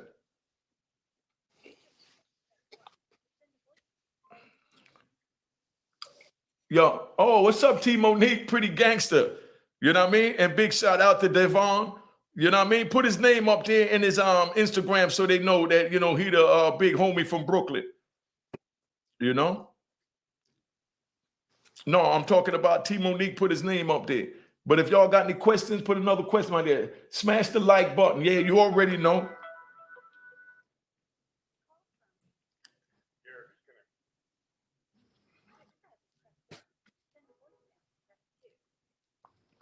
I'm trying to get back to this joint. I don't know how it's messing me up like that. I get used to this joint here.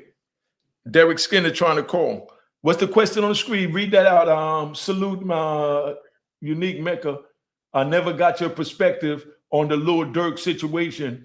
If your co-defendant dies and you tell on him, is that considered ratting? Like I said, my brother died, man. My brother got 2 to the head. You know what I mean? I'm just keeping it 100. My brother got 2 to the head. He died. You know what I mean? I'm not gonna. I could have put the weight on him because this was my brother's case. This case was out of Virginia. You understand what I'm saying? And I couldn't put it on my brother. That's not me. I wouldn't do that. You know what I mean? That's not me. I'm not going to do that. You know what I mean? So, me, myself, I don't agree with that. But like I said, if a man comfortable with his choices in life, that's on him. You know what I mean? But I'm not comfortable doing that. You know what I mean? So, no, I wouldn't put, put my brother under the gun, even though he's dead, for me to get out of prison. That's why I did 26 years and I showed and proved that. Yo, what up, homie? What up? What up? Yo, remember when I called you, I told you that, I needed a huge favor, right? Who this? Derek Skinner. Oh, yeah. What's up? Yeah, I got caught up because I just rebuilt my studio and I'm trying to get things right. Trying to, get in order. My bag, homie. What's up? I talked to Big D yesterday. That's all good. Yeah. My thing is this, man. I know the movement about, which I fully 100% support is Say to You. I want you to speak some encouraging words to my son over here, man. How old is he? He's 11. He's 11. Yeah. Well, at 11, you need to stay in school. At 11 years old, I was going in and out of juvenile hall, screwed my life up, wound up getting shot up 4 times, you know what I mean? And wound up doing 26 years in prison, where I had kids when I went in, they was 18 months. I come out 26 and a half years later and they 29 years old. So imagine not seeing your father or you know what I mean, your brothers and sisters, or even your mother for 27 years. You understand what I'm saying? So I'm telling you, young man, it ain't worth it. Don't get involved in it. Stay in school. That education so that you could be your own boss is what you need in life. You don't need to follow your friends, because all they're going to do is take the cell that me and my man is the Christ left behind. And we telling you, it's a hard road, man. All right? I'm trying to tell him he ain't built for it. He'll see. Like I said, keep watching them videos. You know what I mean? Yeah, that? Say something. Okay. Don't just say okay, because like I said, those people got a cell waiting on you, man. I got and just like how I got in touch with him now, I can get in touch with him again. All right. And don't let me come in person, because I'm an ugly dude. You don't let me come in person. See, I may be soft, a little soft on you. It ain't gonna be soft on you. Yeah, he dealing with you with love. I'm dealing with you with facts. You know, so we telling you that it ain't worth it, young man. Go to school, man. I couldn't read or write till I was 30-something years old because I ran the street, made all the money in the world, and the government came in and took it from me, and now I'm here asking your daddy for a cash app. You know what I mean? You ain't trying to be like me 30 years later. Yeah. All right? So I'm telling you right now, this ain't for no likes or nothing. We ain't trying to go viral with this. This is your life, man. You get one. Yeah. That's it. And you better listen to your father, because I should have listened to mine. And that's it. Right? You do. And my mom. Yeah. No, you don't want you to go down a certain path. Mm-hmm. All right. But you know what? When you old enough to read, cop my book, A Roar in Harlem, and you'll see all the crap that I went through. And you know that you ain't trying to go through it. So when he old enough to read, Derek, hand him the book, because I know you already got a copy, because I handed it to you myself. All right? At roarinharlem.com. Yes, sir. Like I said, as far as with a parent, all the parent wants for their child is to be better than them. That's right. There you go. You know what I mean? Right. And that's what this channel is about. So whoever don't like it, y'all tap out. Y'all got children trying to save them, tap in. You know what I mean? And that's it. We cut and dry to the point. We ain't chasing to get 10,000 views. We trying to save one life, because that one life we save might be the one that killed my mother. You understand what I'm saying? That one life I save may be the one that would have killed my mother, or maybe even me or my child. That's right. So we got to start somewhere. All right? I understand you want to be a kid, but it's life is going to catch up to you so fast. Mm-hmm. Might as well get, just here and Yeah. now. You know, because before you know it, I sat in there for 26 years, man, and I'm telling you, it wasn't worth it, man. I'm telling you, and I done had 30 cars at one time. I'm selling 25 kilos a day. I had all the women. I had all the jewelry. I'm talking about I was buying cars to match my outfits. You know what I mean? And it was fly back then. I'm not even going to sit there faking. You know what I mean? But when the Grim Reaper came and I had to stand on being a man, you know what I mean? That's where I realized that it wasn't worth it. You know what I mean? And I'm not afraid or not ashamed to say that I screwed up. You know what I mean? And just like I'm telling you, I was fooled too. Because you get money like that, you better believe there's crews out there. Big shout out to the best friends out of Detroit. You know what I mean? Man. So, that's where we at, man. There was a question up there that they asked about us going to D.C. Where that question is, somebody asked, why did so many people choose to go to D.C. back then? We chose to go to D.C. Why did so many people choose to go to D.C. instead of hustling in Philly, since it's closer? Because the further you go from New York, the more money it is. You know what I mean? I went to D.C. first. They was bodying niggas. Let's keep it 100. You know what I mean? I'm just telling you like it was. I got a bunch of homies that went down there and came back in body bags trying to get the bag. You understand what I'm saying? But it was more money in Virginia, so I went to Virginia. You know what I mean? Then I went, in other words, you get a kilo of coke in New York, I'm getting it for 10,000. You understand what I'm saying? New York is going for 15. DC is going for like between 20 and 25. You go to Virginia, it's going for between 25 and 30. You hit North Carolina, it's going for 35, from like 30 to 40. You understand what I'm saying? It depends how far you go, down the thing. but don't go too close to Florida because you got Travis and them bringing it up, you know, and the Booby Boys. Let's give a shout out to Kenneth Williams, free Kenneth Williams from the Booby Boys. You know what I mean? But I mean, and Kenneth Williams was with me in Norfolk. He brought coke all the way, allegedly, from Miami, because he's still in, from Miami to Norfolk. And I'm bringing my shit from New York to Norfolk because that's where the money was at. Norfolk had all those different army bases, so it was plenty of money to be had. Y'all getting real content over here. That's why I said hit that goddamn Cash App. You know what I mean? Because y'all getting stuff that you ain't gonna hear, you know? A question for you is, Anthony Grezzi Gonzalez is the Christ. What's your opinion on him? He for Virginia. Man, it's like this to me. I give shout out to all the VA dudes and everybody went to VA because already know VA don't be bull BSing. They giving out a rock of time. The Commonwealth law. I only like going through Virginia for real. At the end of the day, you feel me? Because that's how VA goes. You know what I'm saying? So if he chooses to go to VA, he's chasing his paper. He can take whatever come with it, and he did. So you got to respect that as a man. You feel me? We don't fuck with VA. Like, VA always been on some hot press time. You feel me? So I stayed in my lane. You heard that? Stay in your lanes. Stay off the street because it ain't nothing nice out there. Ain't nothing nice but wolves and pistols. So if that's what y'all want, you know what I mean? Yeah.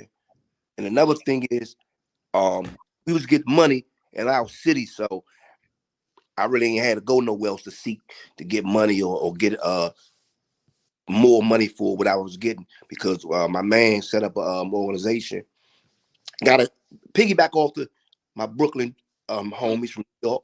They came up with the working 50s. My man was like, you know what? We're going to sell working 50s. We're going to take $10 off of them and call them working 40s. So we got paid off for that. So we needed to go nowhere. So we stayed right in our hood and made millions. All right. That's what it is. Problems though. Y'all got balls. Y'all go hard. Yeah. No, but that's what I'm saying. I stayed in New York, but I sent my drugs up and down the Eastern Seaboard. So my keys was when I got locked up, they charged me with 255 keys sending from New York to Virginia. But like I said, you know what I mean? I done did the time. You know what I mean? I'll never throw my brother on the bus. That was his case. Of course, I'm going to look out for my brother. So I got the drugs from New York to Virginia to him, made sure he was good. But I stayed in New York and did me. I met a couple of good brothers when I was in D.C., you know what I mean? When I was on the ground level. And once I met them, I started sending it down there to them. I stayed out their lane unless they had a problem. Then they called me in. And then, of course, I rolled with them because it was my drugs and they my brothers. You understand? Right. But they knew don't go out there and step on nobody's toes or do no lunchbox shit and then call me down here to fight for some lunchbox shit. If a nigga trying to take my shit that you got, then you call me. But if you go down there and you fighting over a girl, don't call me about that chick, my nigga. Right. You know what I mean? That's how I move. So just like Ed said, he stayed in D.C., I stayed in New York, but I just shipped my drugs up and down, all the way down to Charlotte, you know what I mean? South Carolina, and I did me and stayed out the way, you know what I mean? But none of that is to brag. That's to let the youth know after doing all that, I laid in the prison for 26 years. I ain't get on no YouTube. I ain't get on no magazines or none of that. I just, blessed the feds with a joint dealing with Club 2000. I blessed Don Diva with dealing with Club 2000. But as far as my drug activity, I never spoke about. So that's why a lot of people don't know me. And I haven't even really did a full interview yet to tell you who I am in the drug thing. But I bring men like this up that stamp who I am so that, like Ed said, we could save something for when we sell our movie. You understand what I'm saying? That's all right. So if y'all want to call in. Now somebody, Paul Sutherland, you do any time in Jamaica? No, I never did time in Jamaica, but if you want a Jamaican prison story, I go give you a Jamaican prison story. Me have a man Stepper.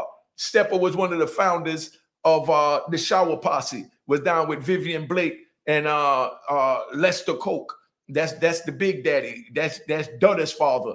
Y'all know Dudda's because that's from your era, But at that time, you know what I mean? I sent money back to my grandmother but it was nothing to go down to Jamaica to make $1 from, much as to, you know, do time in Jamaica. So when I went to Jamaica, of course, I carried my pistol, did what I had to do, and I visited family and friends and did what I had to do, but I didn't go down there looking for beef like I didn't go to DC or New York looking for beef. You know what I mean? Unique Mecca. My brother was up at Raybrook, FCI, and other federal prisons. He told me everybody can be tough, but when team racist COs make you eat the loaf of bread for a month straight, you won't be tough. Nah, but I'm saying, you know, all that is bullshit. Bottom line is, they bring you a loaf of bread, you eat it because you locked in a cage and you got no choice. If you put your dog in a cage, if you put your child in a cage, if you put a killer in a cage and he can't get to you and you hand him a loaf of bread and he hungry, he gonna eat it. So, you know what I mean? How do you be tough to do something other than that? Big shout out to Derek Easter Day. Thanks for the donation, big bro. But, you know, let's just keep it 100. No disrespect to your brother, but I mean, we in prison. Now, if you want to talk about how the police disrespect us, we could go on that. But as far as eating for nourishment, when they bring you a loaf, I was locked in a cell for 6 months in Atwater, California, after the correction officer got killed. For 6 months, you know what I mean? And Larry Moe was there, and Antone White was there, and Mario, rest in peace, Minx was there. You understand what I'm saying? I mean, we had men out there, you know what I mean? Mo Styles was out there. What's my man name? Titus was out there. You know what I mean? Mo Styles. We had men out there. And when they locked us in the cage, you know what I mean? They kept us in the cell from June to December. Imagine being locked in a cell from June to December and you don't even get to come out to take a shower. You understand what I'm saying? First time I ain't had water on my back in 6 months. You understand? That's how they treat you in prison. That's why I'm doing this YouTube, to let y'all know it's no better roses in there, man. It's no better roses. So let's just stop the bull. You understand what I'm saying? It is what it is. You know, don't break the law and don't get into nothing. You know what I mean? I was locked up in Alexandria jail with Ayers' homeboy, Fat Boy, last name Fleming. He said he was buying his cars in VA and they gave him a VA conspiracy case. That's for you, Ayers. Yeah, a lot of us was going down VA buying cars. They I think the foreigners had a car lots and they taking cash under the table, every fucking thing. So at the end of the day, you already know what it is. When they bring the investigation down the car lot, they told, of course, but it is. Or we still go out, we ain't get cars. Right. Just like we go out to Route 46. You know what I mean? We all got our little areas in our town that you go in, you know, they know how to make moves to take that money and move it in. Or you from the country or city. I'm from the city, my brother. I'm from Kingston 16. You know what I mean? Big shout out to Chinaman, Tony Tough. You know what I say? Donnie Bournes, you know, and everybody, you know, uppity Negro goddess. You know what I mean? Yeah. Listen, man, my life was hard, man. I didn't get my first pair of shoes till I was 7.5 years old. Get ready to come on a plane to go to America, man. You know what I mean? This ain't no sob story. This is just my story. You know what I mean? So yeah, I'm from the city down there where it was rough. Where when the police arrest you, they riding on a horse and they dragging you behind with a rope like an old cowboy movie. That's what I grew up seeing. And those are the men that got praises, were the dudes who was breaking the law. So I grew up thinking that breaking the law would get me the praises that, you know, that I needed, because nobody told me, like I just told Derek Skinner's son, go to school, get an education. Like Ayers told him, you know, stay on the sidewalk. You understand what I'm saying? So that's why I'm doing this YouTube channel, trying to let y'all know and the children know, you know what I mean? It ain't worth it. Don't let nobody glorify it and glamorize it. I done did everything wrong under the sun, where I'm a legend. And I'm telling you, I give all that back right now to have a regular job and be a doctor getting a real paycheck. I got a son getting $30, $35 an hour working in the hospital. Give me that. You understand what I'm saying? And they get ready to give him 60. You know what I mean? So you youth need to go out there and get some of them jobs to do what you need to do, man. You know? All right. So what's the other one? Should more DC OGs be involved with the youth in DC as far as the outreach for you? Man, a lot of homies that came home, they giving back to the youth. As far as going to juveniles speaking, they got little game rooms they can hang out in. extra activity. My other homie, OG Bradley, he worked for the youth, juvenile, not youth shelter or whatever that is. And he takes them on a bus to Kings Dominion. He takes them to different little things. So a lot of my homies giving back. It might not be publicized. You know what I'm saying? My man, Paul, he dealing with the youth. I got a lot of people, a lot of homies dealing with the youth. They want me to come and speak. I haven't made it to speak yet because I'm out of town. I don't live in the city no more. I just come back and forth to visit my family here and there. But a lot of homies giving back.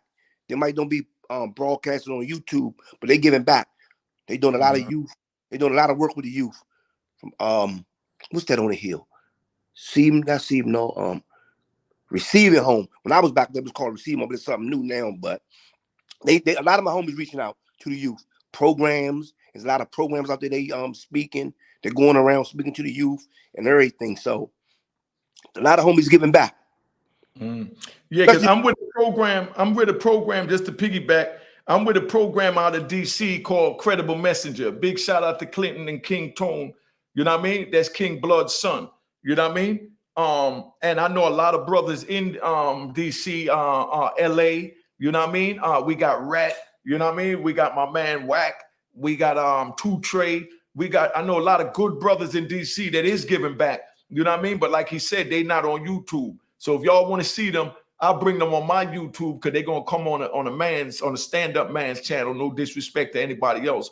You know what I mean? But I know these brothers personally because we was in the struggle. And if they, choose or somebody want them on their channel, contact me. I'll help you as long as your channel is positive because they on a positive movement and so am I. Now, I want to give a shout out to these people that gave me a cash app.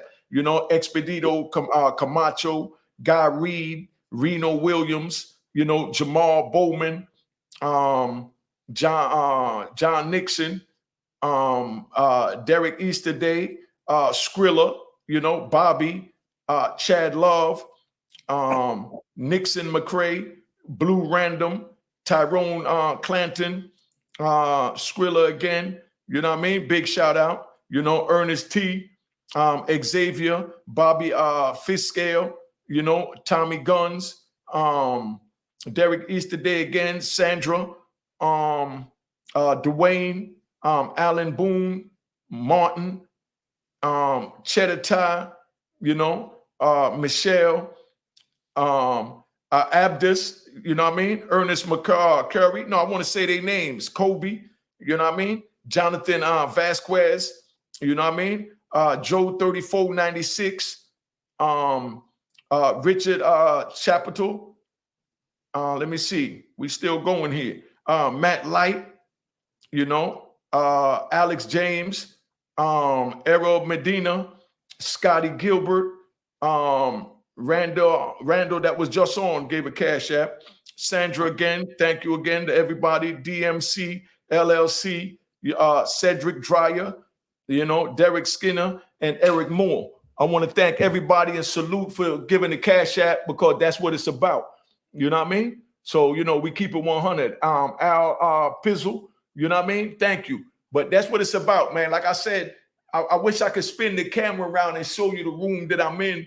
I've been upgrading because the brothers and sisters been looking out to help me keep this content going.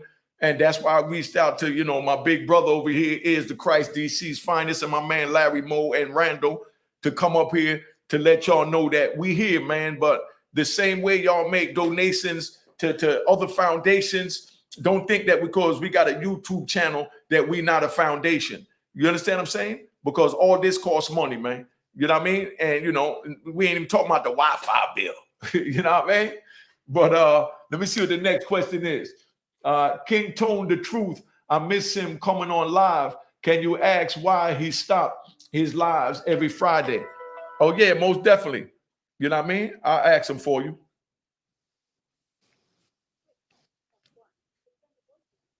I'm trying to see how to press there. What up? What up? Yo, what up? Hello? Oh, I thought it answered. Yo, call right back, 226. Next question. Unique ever chopped it up with OG Matt Jeff Ford or Larry Hoover, how was they holding up? All right, I was with OG Mac in Coleman 2 in 2003 when he was just blue trial and went through Lewisburg. They sent him there to Coleman 2.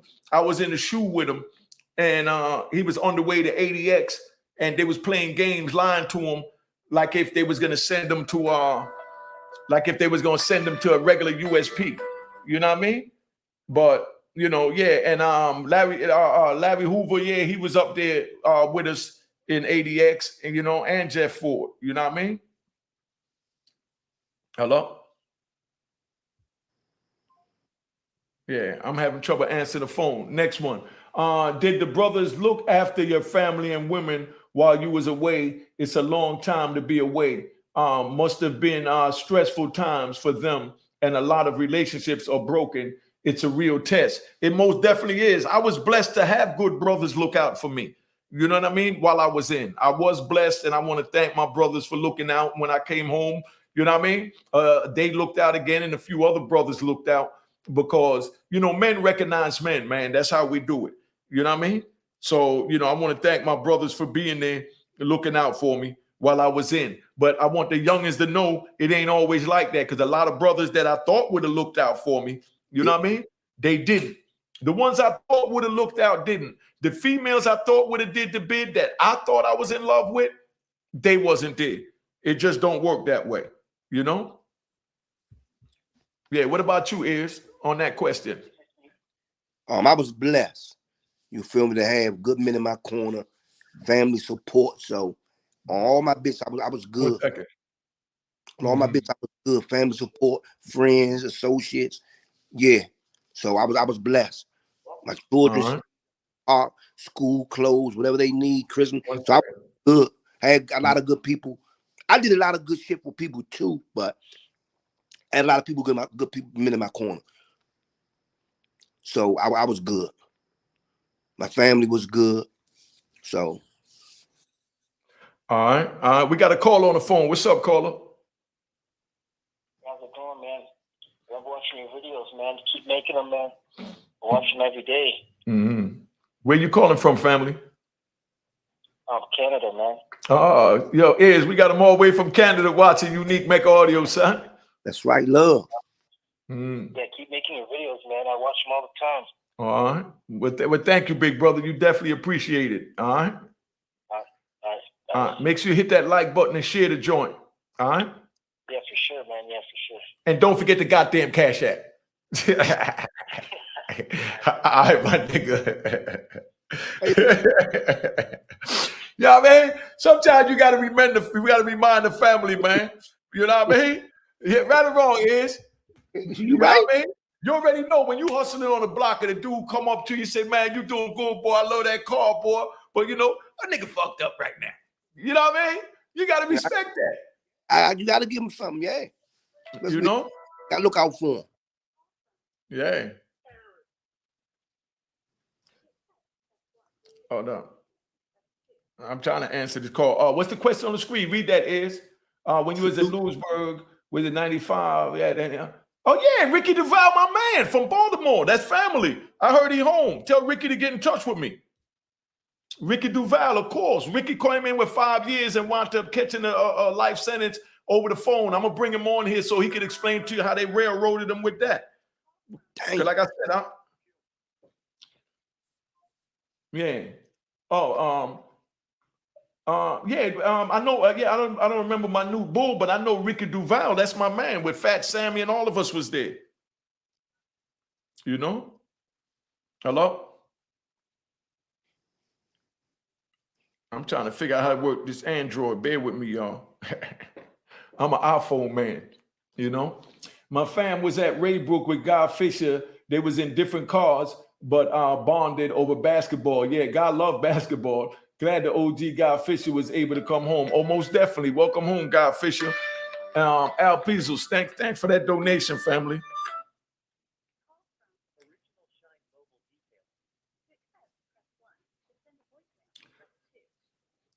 We got to find out what they can use in Cash App so I can get my goddamn money then. All right. As you see, I just like to have fun, man. You know?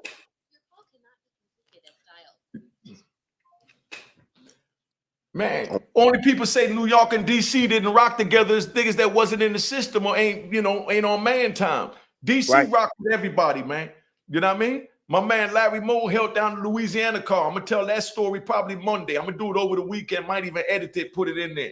You know what I mean? They tried to check in one of the homies from Louisiana because they punished somebody from another car, and then they was letting one of the the homies out that rock with Larry Moe. And Larry Moe was right at the front door waiting on him. You understand what I'm saying? On the Louisiana dude, and let the other car know that he holding his man down because that's men recognize men, man. So all that way from DC, you from here, there. If you a sucker from over there, New York ain't gonna like you either. Georgia ain't gonna like you. If you a man, New York, Georgia, DC, everybody gonna rock with you, man. And that's how it is in the prison system, you know. So where we at? You know, so with the other question, what's this one? Talk about Andre. He seems like he was cool. Which Andre you talking about, family? My Andre Tank Johnson. What he talking? Guess he talking about me. He talking about me. Yeah, I'm saying, man, the man of as a little bit. I spoke on him on the interviews I did and how he raised me. He was a very good man. You feel me? I ain't got nothing but love for him. That's my man. You feel me? So R.I.P. Man, a good dude all around the board. When the movie come out, y'all see more of his character on the screen. How was y'all able to maintain the bond with your children? Trust me, it wasn't easy. We had good women. You had to have a good woman that's not gonna, put all of that other crap in the place. As far as you got a baby by Susan. I don't want my daughter around Susan. You know what I mean? I mean, come on. Like I said, it's all up to the women, man. And women played a very good role because I'm close to my children, thanks to to the mothers of my children. Right. You know what I mean? So that's what that is, man. Just depends on who you're dealing with. Yeah, but also your family members can take a part too, because if you got a wild baby mother that's not trying to have your child around your other siblings, that's when your family members come in. My sister might go grab my little man, bring him down. You feel me? So you got that, like you said, you got good women, whether they're your sister, mother, aunts, baby mothers, they're going to keep your children in your life. You feel me? So, because like I said, my kids, I came home and bonded with them like nothing happened because, they mothers, brought them to come see me. So it's not like they didn't know who I was. Right. I'm not even gonna lie. I had a couple of baby mothers also. Not, I know it sounds a little crazy, but I had a couple of, mothers of my children that moved on with their life, which was no problem, but they kept the child out my life. You know what I mean? And then now that I'm older, I'm having a harder time bonding with them from whatever they had in their mind as far as why I wasn't there, So that's why I'm letting y'all know that if you got somebody in prison, if the mother of the child don't want to take them, the brother take them, the sister take them, the aunt take them. Yep. You know what I mean? I know grandmothers that was tearing the visiting halls down at 70 years old, bringing kids, you know what I mean? Bringing their grandkids to the prison because the mother refused to do it. No, I don't know. Bilal, Bilal from DC, family? I didn't meet because by 99, I was wild into my bid. You know what I mean? And I was just coming out of ADX. So, maybe he went, I don't know where he went, but no, I didn't run across your brother, family. Bilal from DC. Do you know who that is, family? That's a Muslim, a few Bilals. OG Mac popped off on Aaron Jones. Nah, I didn't hear about OG Mac popping off on Aaron Jones. You know what I mean? That's new to me. You know what I mean? Because Aaron Jones ain't no joke and OG Mac ain't no joke. So, it's not like it can't happen. But no, I didn't hear that. All right, what's the next one? Any one of y'all ever dated a female CO? Nah, I didn't deal with the female COs because I'm gonna answer this first. I didn't deal with the female. I mean, I had plenty of chance to get some head from the female COs now. You know what I mean? And and slide off in mop closets and all that. But the female COs, no matter how good they look, they was talking to the old broken down COs that they got something. So if you looking that good, you working in a man's prison, and then you screwing these old busted, broken down dudes. When I'm talking about busted, broken down, you had COs that, they got their pants, and they didn't even hem them up. And then they walking across the compound in the dirt, you know what I mean? In the rain and all that. And all on the bottom got mud all the way up to their ankles. You know what I mean? And you'll see them the next day when it's not raining and it's 90 degrees outside, wearing those same pants with the mud stains going up their ankle. So that means they ain't even take them pants off. You know what I mean? The 90% chance they didn't even change their drawers. So no, I didn't want none of the female COs. But I got some stories about them too. I can tell you about. Like I mentioned one about a white young lady that came in there, looked like Coco, Ice-T wife, was gorgeous. You know what I mean? She was giving the sex to anybody that wanted it. She was having trains ran on everything. You understand what I'm saying? And then when she got caught up, they asked her why she did it. She said because a black man gave her AIDS on the street, and she came into prison to give every nigga she could AIDS. You know what I mean? So that's why I didn't want it. Yeah, true story. Lee County. Ask your homies from Lee County. They know what I'm talking about. You know. Did you or Iz ever come across Preacher from Harlem? I keep reading about him being in population, even though he was a rat. Yeah, because like I said, a man is a man. He gonna fight regardless. He lost his street cred when he told or whatever he did. But at the same time, you know what I mean? You know what it is. You got to stand for something. You understand what I'm saying? So yeah, I did run across him. You know what I mean? I ran across a bunch of men in the prison.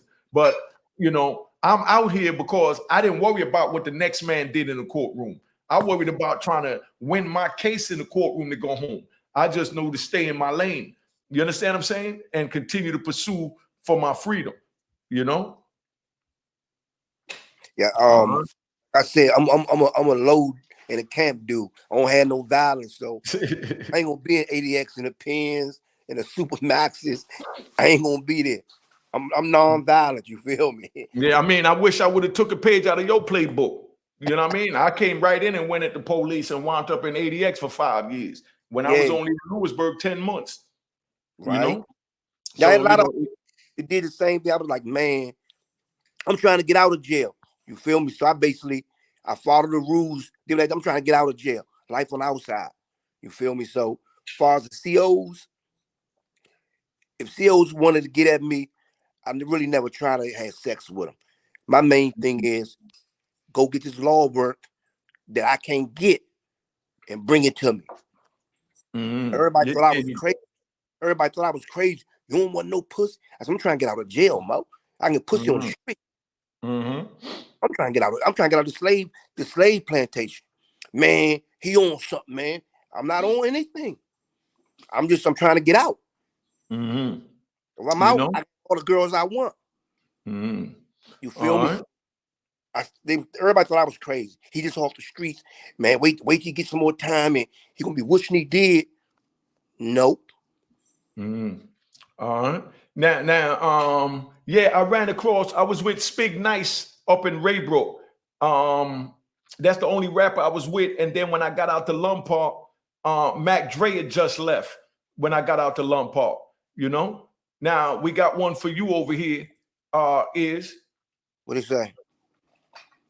Yo, Is, did Shorty Pop really call you and ask how you would buy him a car? Yeah, that was some real shit. I ain't capping. It's like this with me, right? If a person come to me to just come home from jail and they need some help, if I'm doing good, I help you.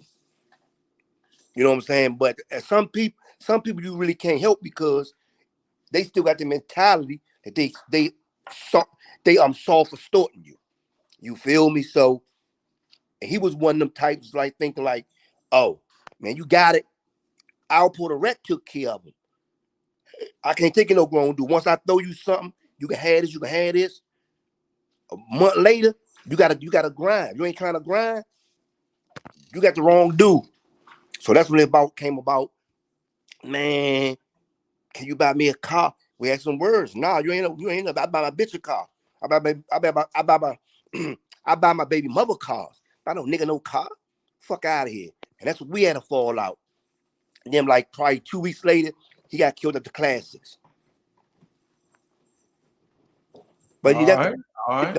See, y'all getting exclusives right now. Yeah. You know? All right. Let's see the next one. Unique, did you ever run into BMO from Sound? Hell yeah, I ran into BMO. I was with BMO in MDC Brooklyn.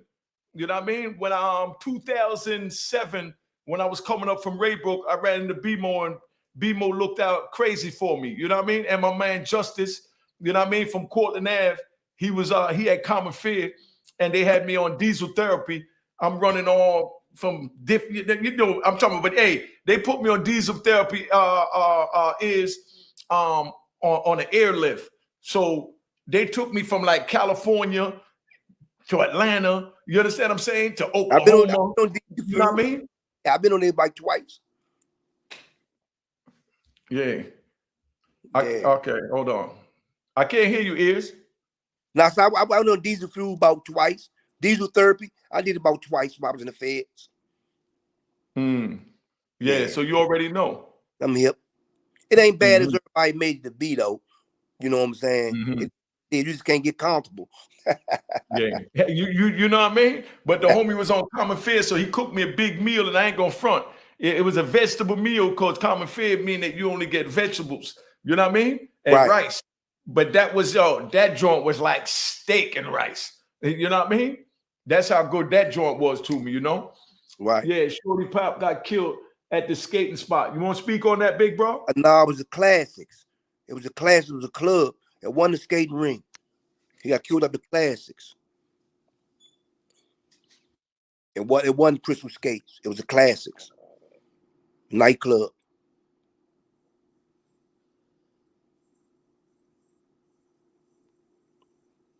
That was for y'all. Question for you. I can't hear you. Can't hear you.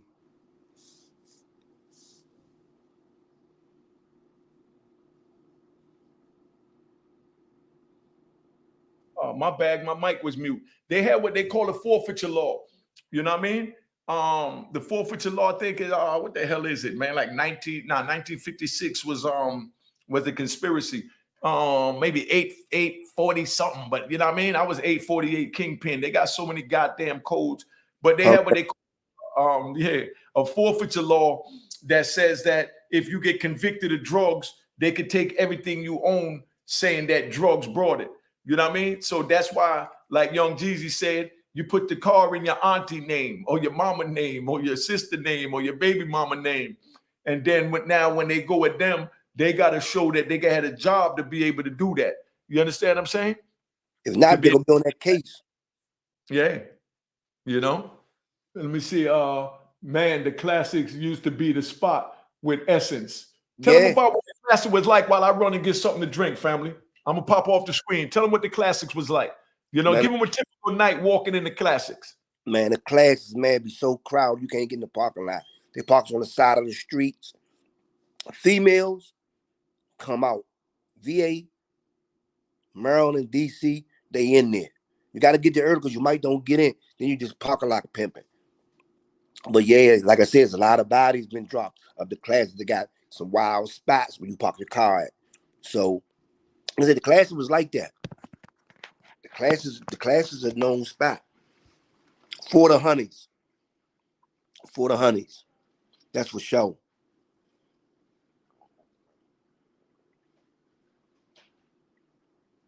Any more questions? Let me see. Ain't nothing popping up. Yeah, the Classics was everything. I rock with the Classics. For sure.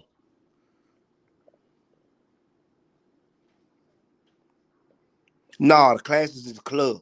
It's a nightclub. Crystal Skating Ring is a skating ring. Then they got Seabrook Skating Ring. But other than that, the Classics was a club, a nightclub. Next question for you, Mo.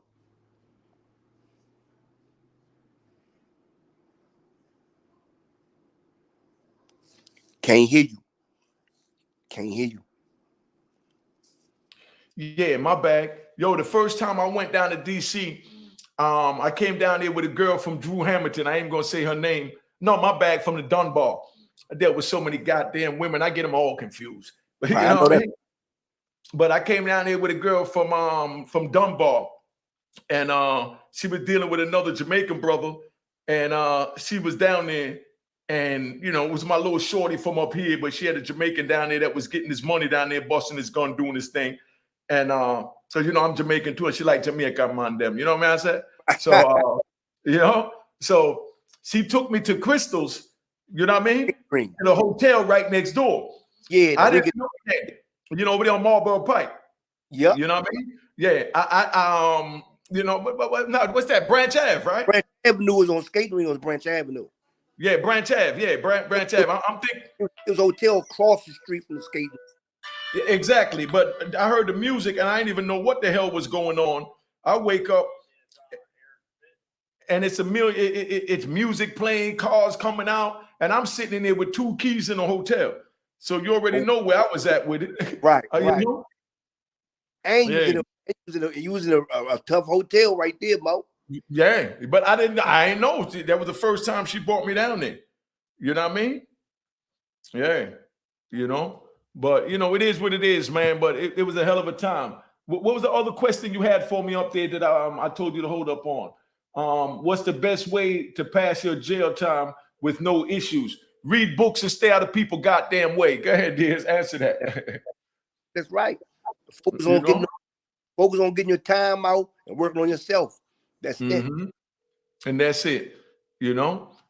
Let me see where we at. Uppity Neil Garver said, "How are the kids?" Oh, I'm talking in jail. Can someone get by and do their time with no issues if they don't want to be involved? Yeah, just mind your business and keep your circle small. Yeah. Hello? Hold on, we got a caller. What's up, family? Hey, what's up, guys? Can y'all hear me? Yes, sir. All right, so how do you guys feel about what's going on with Kyrie and Kanye right now? You heard that, Al? You gonna answer that? Yeah. It's like this. I fucks with Kanye. You know what I'm saying? What he's speaking is the truth.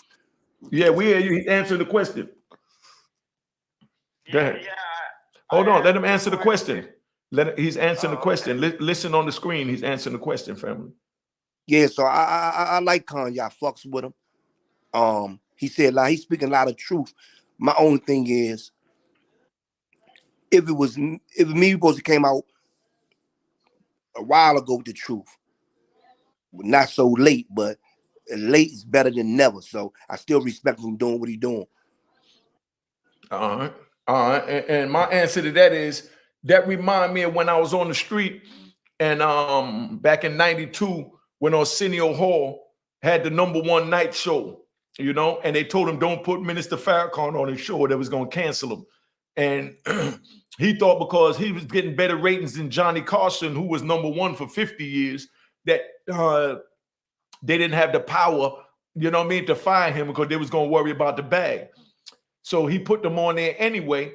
And when they put him up there, he got blackballed. And that's why y'all never heard nothing else from Arsenio Hall. So he's a prime example, you know, of what's going on today. It's just history repeating itself. That's how I look at it, you know? Are we talking about kind of like a Ricky Ross situation where the government's involved? No. We're not. No. We're not talking about that. We're talking about when the powers that be, they want to dictate what you put out on the media. You understand what I'm saying? So they tell you. Oh, yeah, of course. Yeah. So that's what we're dealing with. The powers that be, you know, they didn't want Farrakhan to speak because it was speaking on the same thing because Khalid Muhammad made a statement about the good ship Jesus was brought by, you know, by those people. You know what I mean? And Farrakhan denounced them for a period of time. And then he tried to go up there to clean it up, but they knew that they didn't want Farrakhan up there to let the black people, the minorities, the people that was following the Nation of Islam, because remember, we coming right off the when rapping had Public Enemy and Tribe Called Quest and Brand Nubian, and everybody was wearing leather medallions. Yeah, you know what I mean? KRS-One, where everybody was wearing leather medallions instead of gold chains. We put up our gold rope chains for the leather medallions with the black fist and the Africa sign on it with the red, gold, and green. So they wanted to keep it where the media had it. They didn't want the other side to be heard. So they told Arsenio, don't put him up there or we're going to cancel your show. And he still did it anyway. Let me grab some water. Like more like a Malcolm X situation. Yes, all of that fall in the same type of situation, but we talking about where the powers that be silence you. You know what I mean? But you know, that's where we at, caller. But thank you for calling in. What kind of pizza do you think they ate? Do you think they did just like cheese and vegetables? I really don't care, my brother. That's where we're getting off because you're getting ready to go to left field. All right. I mean, come on, pizza is delicious. I love pizza too, brother, but we're not talking about pizza right now. All right. Okay. All right. All right. Have a good night, brother. Thank you for calling. Do you think the CIA was involved with like Malcolm X and MLK? It's not my position to speak on that. That's not what I'm dealing with at this time. Well, hey man, you're an American citizen. You pay taxes. I think you should be able to speak on. No, I can, but I don't want to speak on that right now. I'm dealing with saving. Right now, I'm dealing with saving the youth. But thank you for calling in. You sound like you're a little tipsy, my brother, and we're not going to play that right now. You know what I mean? Sound like he in the yard drinking that White Lightning and just coming up with questions. You know, Unique. What you think about the Jay-Z, and the Haven situation? You know what I mean? I don't know. I'm gonna get the Haven up here, and you could ask him yourself. Like I said, I don't speak on other brothers.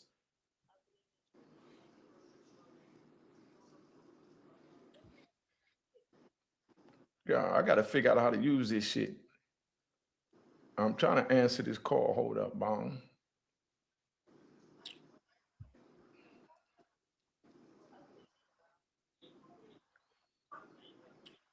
So, that question for you, Mo.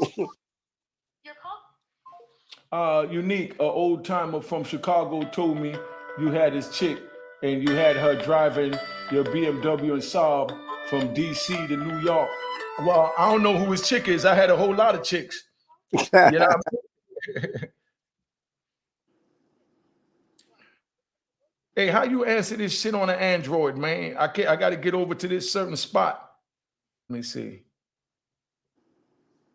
Let me see. Hello? He's Slim, my homeboy from Trinidad, man. You know, he been through the struggle, made it out, doing good for himself, got a few businesses, living his life the way he supposed to. So, man, breaker. All right. What's up, caller? What's up, caller? Hey, what do you think about Kyrie Irving? Dude, we just talked to you. We done with that. I don't really care about Kyrie Irving and all them because they got too much money to be getting caught up in that. You know what I mean? The man spoke his opinion. They said they didn't want his opinion, and he did what he chose to do after they said that. That's on Kyrie, so don't call back with that crap no more. You know what I mean? I did 26 years in prison. That's not my concern. What's this, Shawnee? I'm definitely not going to fall for it. Come on, my nigga. You know what I mean?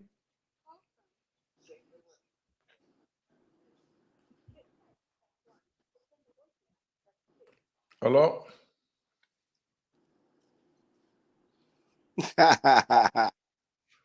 What's that? That's for you, family. What you think about who?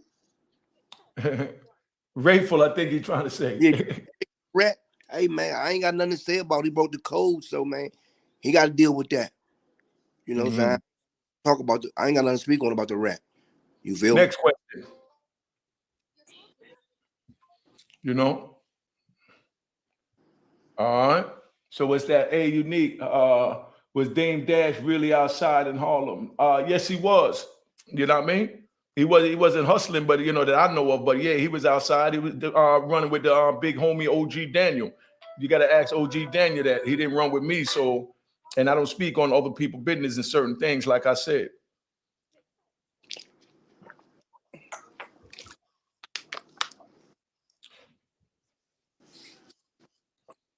Yeah, I'm having trouble trying to answer these calls with this damn Android. Did any girl try to use you for your stuff? Hell yeah, that's what they're supposed to do. We use them for their stuff. You know, that's what it's built on. Hustling. You know? Yeah, everybody's a hustler. Let me see how to do this. Bang.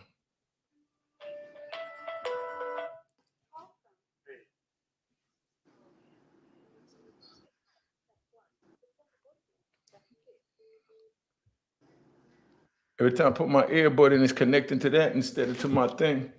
I'm working on it. You know, I'm doing my family thing too, my wife, my children, keeping that tight.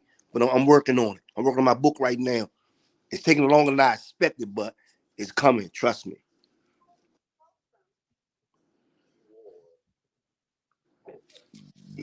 Excuse me. I don't know if this joint overheating or what, but I'm having trouble answering these calls. Next question is, you got a documentary coming out or something? Talk to them. Yeah, I just answered that. I said, I'm working on my book right now, but once my book come out, I'm definitely gonna have a documentary behind it. It's taking me longer than I expected. You know, I'm doing a family thing. I got children, wife, so I'm keeping everything tight. But it's coming, trust me. It's coming to y'all. Mm-hmm. All right. What's up, caller? Jerry Lynn. What's up? To accept, press 1. All right. Voicemail, press call from. Derek. Yeah, Derek, you're on. To accept, press 1. Hello? Yeah, I'm having trouble answering. Keep putting the questions up. Do you still see Michelle? No, I haven't seen Michelle in a minute. Because like I say, she don't be hanging out. And I don't be in the city like that. I come to and from. You know. Mm-hmm. All right.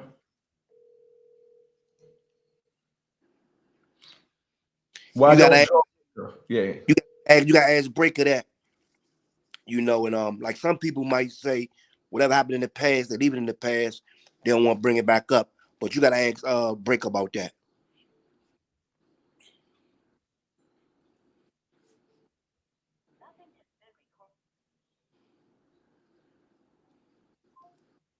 Hello? Yeah.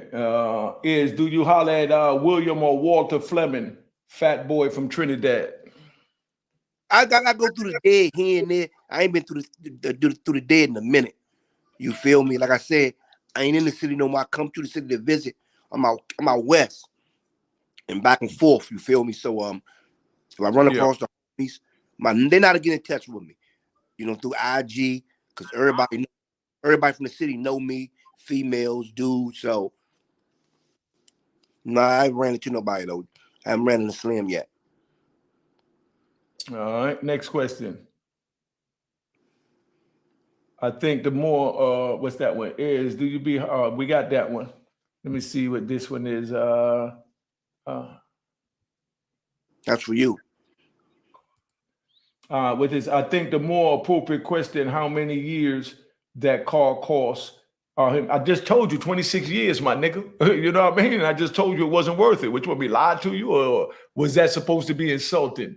You know, I'm really confused. You know? Yeah. All right, let's see what this one is. What's that question there?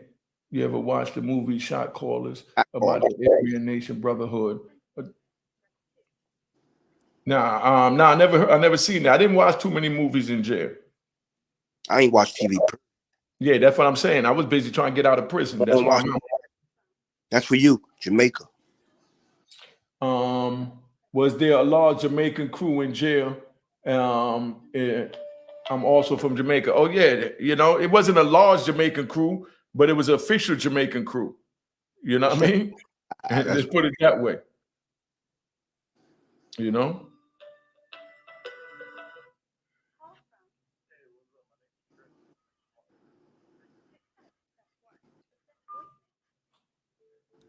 Hello? You can hear me? Yeah, I've got to hang up this other call so I can hit the speaker on it. You can hear me now? All right. Hello? Yeah. What's up? Fine, right? Huh? Not too much. I just wanted to know, like, how long? Not how long. How strong do you think George Floyd's neck was? I don't know. Why don't you ask a white boy? Anyway, next question. You know, of course, now we're starting to get the nuts, so this is why I get ready to tap out. I got another question. I'm about to call back. G. Wells. All right, call back, family. Yo, is Dre brother Rab still? Yeah, Rab's still alive and still around, living his best life, doing him. Mm-hmm. All right. I think this that burnt out one. To accept, press 1. To send a voice. Hello? Yo, what's shaking, Unique? This is a little big homie G Ward calling in one more time. What up, family? Yeah. Yo, I'm looking at the program and all that. Saying ran across my mind. I actually got 2 questions again. One for Ears and one for you, bro. All right, hit Ears first. Let me listen. Yeah. Yo, Ears. I already told you about the story I read about Michael Frey. But I was looking at this video on YouTube from this nigga Gully TV that he was on. Yo, how thorough was your man Andre King Johnson? Was y'all really getting busy the way you described it to me? Because I actually heard about him and all that. And that's another person, no disrespect. I mean, you know what it is. I'll told you what he did. But did y'all really actually get that man for some bricks too? Because if that's the case, then damn, man, that nigga was down there making New York look bad at the time. Nah, see, my man Dre on that time. My man Dre on getting money, doing business the right way, dressing, fucking, having sex with females. That's it. Yeah. Y'all heard me? Yes, sir. That's it. Nah. My question was for Ears. He would just answered you. Oh, word! I didn't even hear that. I would listen. My man Dre. Yeah. He was on money. He was now on. You got to be on YouTube to hear his answer, my brother. Okay. Nah, it's all good. I'll probably just play it back. All right. Question for you, Unique. Yeah. Yo, bro, did you ever run into the homie Boy George? Oh, yeah, Boy George official. I was with Boy George in Lewisburg in 95 and Coleman in 2003. Was it true that they sent him to ABX? Because I don't know where he at the moment and all that shit. Because you know I'm from the Bronx and all that shit. Gotta keep up with my legends. Oh, yeah, well, if you want to keep up your legends, don't forget Chicky out of there. Crusader Rob, you know what I mean? Come on, man. You know, you got legends out of there, man. Nah, of course, man. I already know. Yeah, but you know about Chicky? You ever heard of Chicky? Yeah, I heard of him, but I never did my research. Well, do your research on Chicky. He official. He might be coming home soon, too. Oh, my bag, homie. It hung up. But yeah, Chicky official, man. You know what I mean? We're doing this thing over there, too. You know? Now 82. Thanks for the Cash App, family. Hold up, Bong.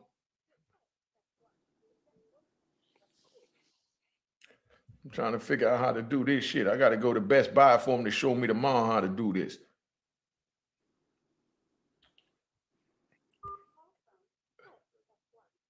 Voicemail, press 2. Yo. Press 1. To send a voicemail, press 2. Call back. Joint messed up. You know what I mean? What's the next question? Yo, Unique, is Doo-Wop still alive? Yeah, as far as I know, somebody asked something about him being dead. I didn't hear nothing about that. Come on, man. Doo-Wop official. I watched his new documentary. That shit joint fire. I wouldn't mind whoever did his documentary to do mine. You know what I mean? And Doo-Wop, yeah, he about that life. That's a question for you. Unique.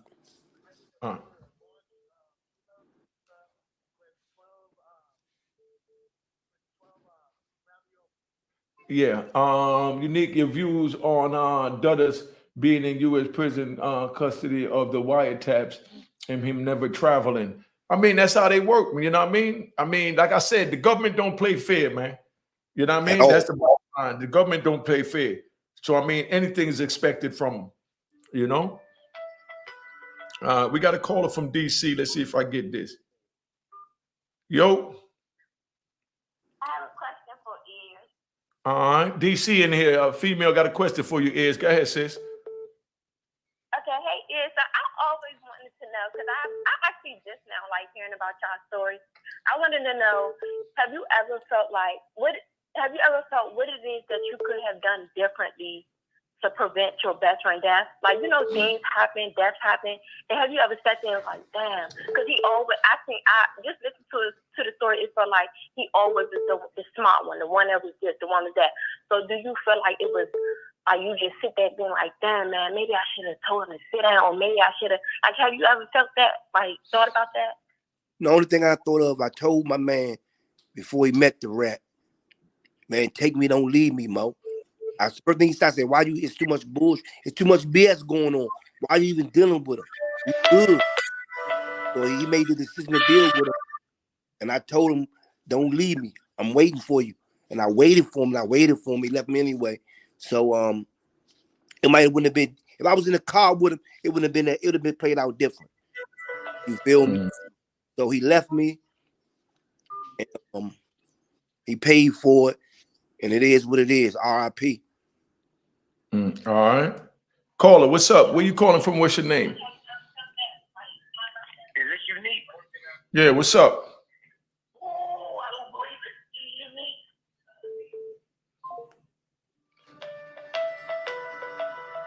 Hello? All right. If you got something to say when you call. You know what I mean? Yeah, it's Unique. Of course, I'm on here live. You watching me. You know what I mean? Next question. What's going on? You know what I mean? Let me see. Unique, you ever think about hiding money? I don't think so many people end up with so many millions while you hide a few million. Yo, when you get the money like that, man, remember we was young, man. I couldn't read or write. That was the last thing on my mind. I'm not going to sit here lying to you or play no goddamn games. You know what I mean? That's the last thing on my mind. You know, you think it ain't never going to end. You're never going to get caught. I'm not out there doing nothing to get caught. You know what I mean? So, you know, I didn't think about that, but that's a damn good question. Hello? Where you calling from? What's your name? What's up? I just want to ask you, how much did you spend on clothes, cars, and jewelry? Millions. I bought cars for $50,000 and put $150,000 in fixing it up, putting wide body kits, stereo, expensive rims on it. You know what I mean? Like I said, there was nobody to guide me. That's why I'm trying to guide the youth now to stay away from the bull crap that I went through. Okay, wow. All right, yeah. Mm-hmm. All right. Well, thanks for calling in from Canada, family. All right. Are there still official shot callers in DC and New York? Let me answer that. Listen, we don't deal with shot callers, man. Let's stop that. We don't deal with shot callers. Everybody's a man. Everybody's on man time. You understand what I'm saying? And we govern ourselves. You understand? So it's not nobody tell nobody what to do. We don't roll like that in New York and DC. You understand? Of course, we got big homies like Antone White and Lou Sims and things like that. But it is no shot callers. We know how to conduct ourselves like men. You know what I mean? And stay in our lane and respect others. And if they violate, then we move in. So that's why they keep yelling at, you know, DC this and DC that, because they play no tolerance. You know what I mean?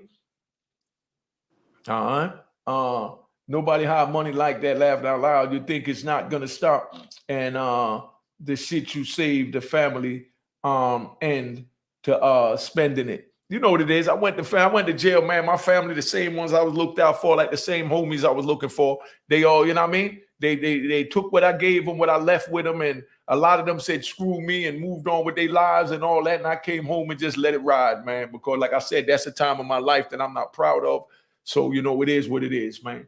Unique, you and Is that rape stuff. How can people avoid getting targeted for that in jail. Not on some punk stuff, but I hear it can get crazy. Yeah, you know what I mean? I mean, if you soft, you already know what it is, man.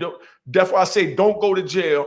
It ain't worth it, because if you ain't cut like that, just like the homie called in earlier was talking about his homeboy, you know what I mean, paying $200 to stay on the compound. Come on, man. If you put yourself in that situation, that's what it is. All right. What's your name and where you calling from? What up, family? Hey, let me ask you a question, DC. Like a lot of times when we're in the jump, the ones that won't be a shot caller, people look around when they come home, they just check so many people in. Do you think they get nervous or scared? I done check these many niggas in, now I'm home. How you think they feel about that? Did you understand that question? You can answer unique too. You can answer who answered. Yeah. All right. Well, when dudes get checked in, they got checked in for doing some fuck shit. You know what I mean? It's not like they got checked in for being on some man time. Because like I said, we all from all the states, Chicago, Louisiana, New York, Chicago, California, we represent men. If you violate, you get checked in. You got checked in, you know you violated. So there's no need for no repercussions, and you wouldn't have violated in the first goddamn place if you knew how to move. You know what I mean? End the story. Just keep it at 100, my nigga. Nigga got checked in. He know he messed up. Yeah.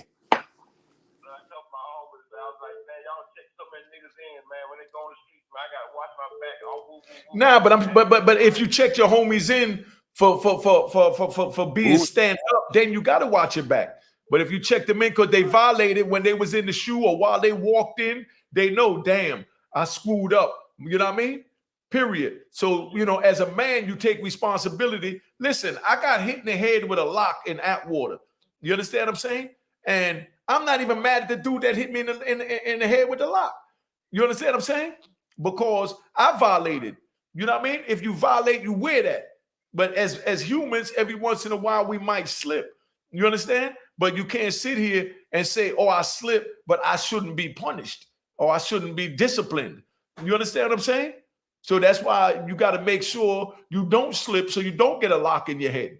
You understand what I'm saying? And when you do, you know that either you got it because you deserved it. If you didn't deserve it, then you go back and do what you got to do to that man. You know what I mean?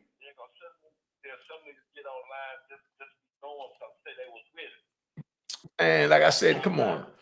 My nigga, Unique Mecca Audio, we speak the real over here, man. That's the only reason why I'm staying on this long, because I want y'all to get the real, because I got my real brother up here. You know what I mean? So that, we both telling you what it is from New York and the district. So it ain't just me talking, because like I said, I'm no superhero. I was fooled too. You know what I mean? I just knew how to protect myself from being eaten.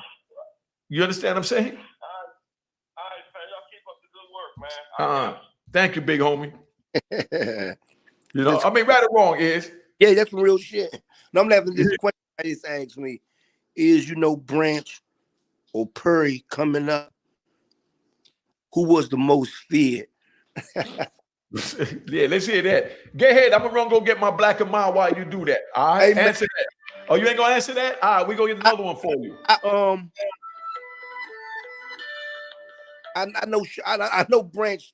Me and Branch are like brothers. We come up like brothers. You know what I'm saying? So he had his name. Everybody had their own doing them. But all who was the feed and all this, I don't know. It depends who you ask. Yeah, that's true. So I don't know. All right, next caller. What's up? You on the line? What's up?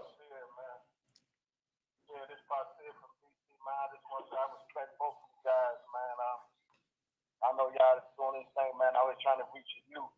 Is there anything like some type of programs or something y'all got in the making where y'all can go to these neighborhoods with these youths in the street and maybe just get them another alternative other than being in the street?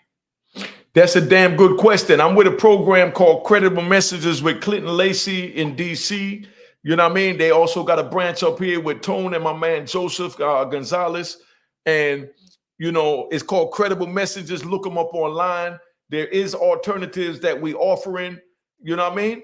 And like I said, you could go there to the website and you'll see everything you need to see, or you could DM me and I could guide you further. You know what I mean? But, you know, it is what it is. We just trying to let them know that it's nothing to glamorize behind our street cred, you know? And that's the name on the screen, Credible Messages. All right? All right, family. Thank you for calling in and being respectful, big bro. And to answer this question on my end, all I do is repost information as far as how to own business, what's the best way to get LLCs. So I repost when I come across information like that, because I got a lot of followers on IG, I just repost it. And hopefully the youngest can take it and go investigate and do it itself. Mm-hmm. Okay. All right. So that's where we at. What's the best fields for long-time jail people to go into? Just get a trade while you're in jail, because they offering all types of trades. Free. Call, where you calling from and where you at? All right. Canada on the phone. What's up, Canada? Okay. Did any close friends or family try to steal money from you? All the time. Yeah, that's the human nature. They tried to steal it when I was out here and could have lost their goddamn lives because they wasn't thinking. So you know when you're in prison, they're going to try and do it. Yeah, that's my question. All right, family.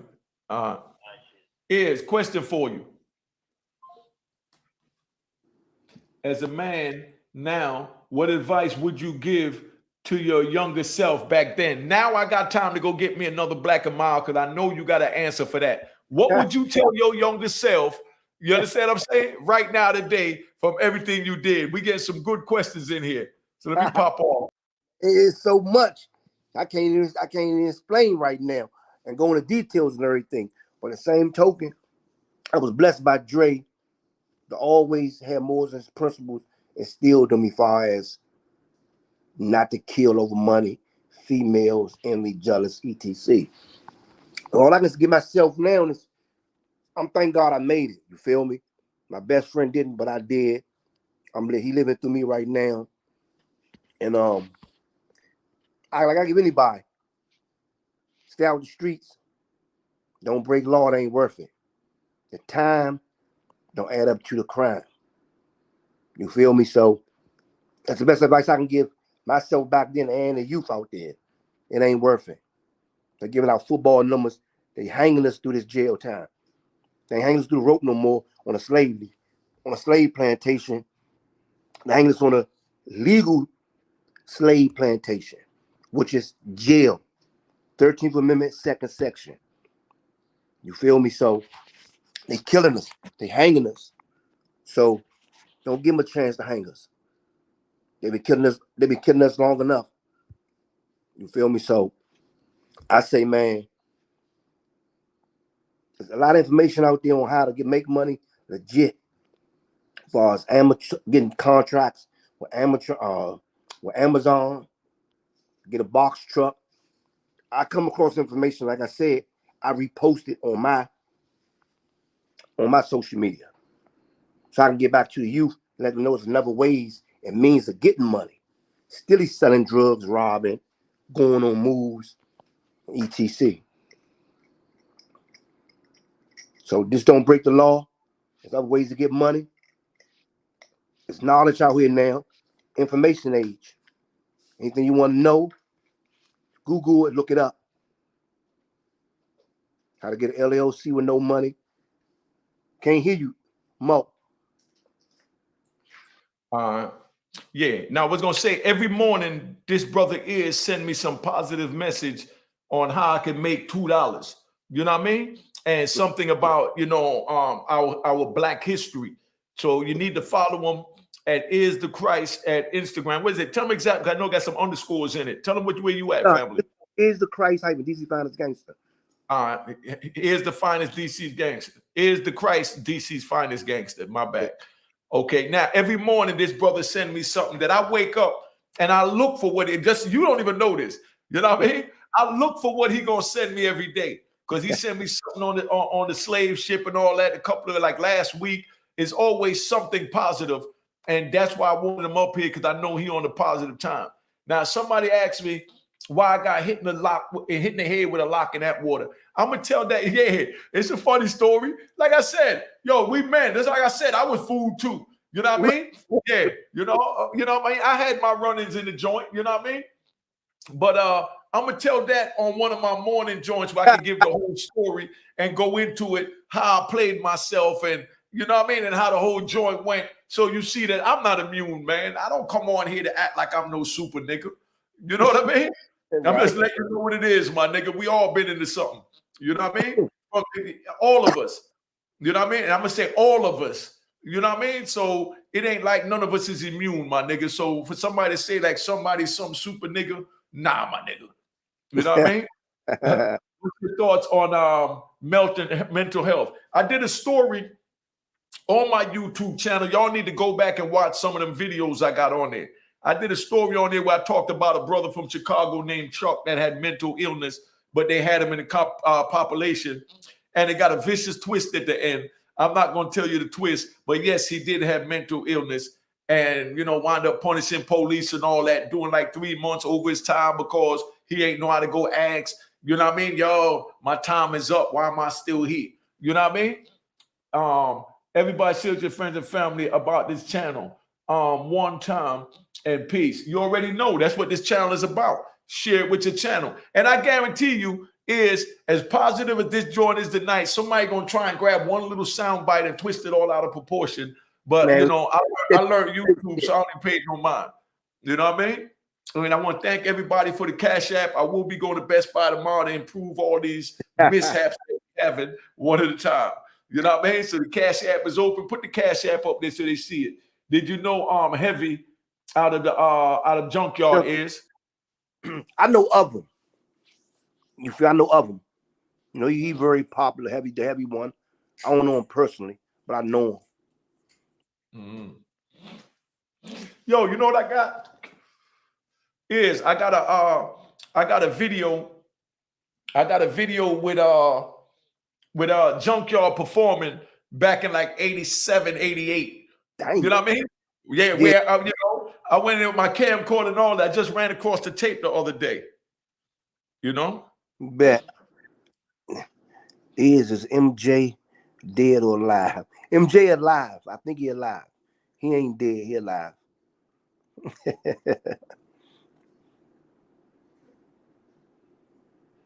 So that's where we at. Did Pop hit his own what's that band member? I don't know. I can't speak on that. I don't know. All right. Next question. You heard what he said. What are the conditions at Raybrook today with the understaffed for COs? Understaffed, man. The conditions for all COs understaffed is messed up. That's why they locking the joints down and using the pandemic for a reason to keep everybody locked in their cell, because they feel that they really outnumbered now, and people is more in prison is more at a desperate time. When I first went into prison in Lewisburg, they had pool tables, ping pong table, foosball, you know, a movie theater. So you could, and this is in the penitentiary, you know what I mean? So now they done took out all of the above I just mentioned and just got dudes walking around with nothing to do. You know what I mean? And the police trying to tell them what to do. And the messed up thing in the prison system is the police, they got in there. I'm going to do a video on that too. A lot of things I mentioned, I got to go back through this video and write it down. But the police that they got in there is babies. So picture me, I went in at 29 years old. I do 20 years in prison. You know what I mean? So now I'm 49 years old, getting ready to be 50. And they got a correction officer that they hired that's 19. And he's telling me, you know what I mean, what to do. No, I'm not trying to have nobody baby tell me as a grown man what to do. So that's what's messed up with the prison system now. They hiring these young boys and they putting them, and women, and they putting them around old men and want the old men to look at them as their authority figure. How do you look at an 18-year-old as your authority figure? That's why there's chaos out here now with all the gun violence. You understand what I'm saying? Because they don't look at the elders as authority figures. They look at the elders as a waste of time, you know what I mean? Or in the way. you know, and that's how we look at these young boys, 18, trying to tell us how to do time when we done been in here 2 decades and they just walking in out of high school, talk about they are our superiors. Next question. Unico is the people who know they ain't getting out want their mind frame like, listen, nobody's thinking that they ain't getting out. If a man is thinking that he ain't getting out, that's a man that gave up. That's a dangerous man. You stay away from that man. You know what I mean? If a man think he gonna die in prison, that means he got nothing to lose. You know what I mean? I let a few things pass. You know what I mean? That prison politics called for me to put the knife in the joker. But if I would have did that, I wouldn't be sitting here on YouTube looking at you right now. You understand what I'm saying? So, you know, a strong man. I just had my man up here is Jimmy Fingers from the Poison Clan out of Brooklyn. Okay. Jimmy Fingers got 9 life sentences in 300 years. He got 3 life sentences off, so now he got 6 life sentences in 300 years. Then he got the 300 years off, so now he got 6 life sentences. He went in at 22 years old. He been in 28 years, so he's getting ready to be 50 years old, something like that. You understand what I'm saying? He went at 22, he 50 now. You understand? And that man, go watch that video. It's on my channel. You know, it says a man with 9 life sentences in 300 years. But you listen to how that man talk. That's what men of honor talk like. They'll take their last breath fighting before they surrender. That's right. How do y'all reconnect with the family members and kids who did not want to deal with you due to trust issues? I ain't have that problem because I never lied to my children. And like I said, my sister, my baby mothers always make sure I kept in contact with my children. So I ain't had no trust issues, etc. with my family or children. Well, I had those same issues that they speaking about. And the way I deal with it is I've been gone 28 years, 26 years. I've been out 2 years. That's 28 years. You understand? No matter how old they was, they over 21 now. If they don't understand the struggle, that means they don't want to understand the struggle. That means they just want to have daddy issues. If you just want to have daddy issues, don't bring those daddy issues to daddy. I'm here when you want me to be a father, and when you want me, you come to me. And I'm going to try and come to you. But if I come to you and you being disrespectful and disrespecting my manhood, I'm going to walk away so I don't have to do nothing to you, because at times I can be violent. You understand? So to not having to put my hands on my child, I just walk away and let them know when you're ready to talk, you call me. You know what I mean? And you give them their space. That's how I deal with it. And I know it might sound harsh when I say I don't want nothing to do with it, because I'm not going to sit there and have nobody disrespecting my manhood, because I was a man before I was a father.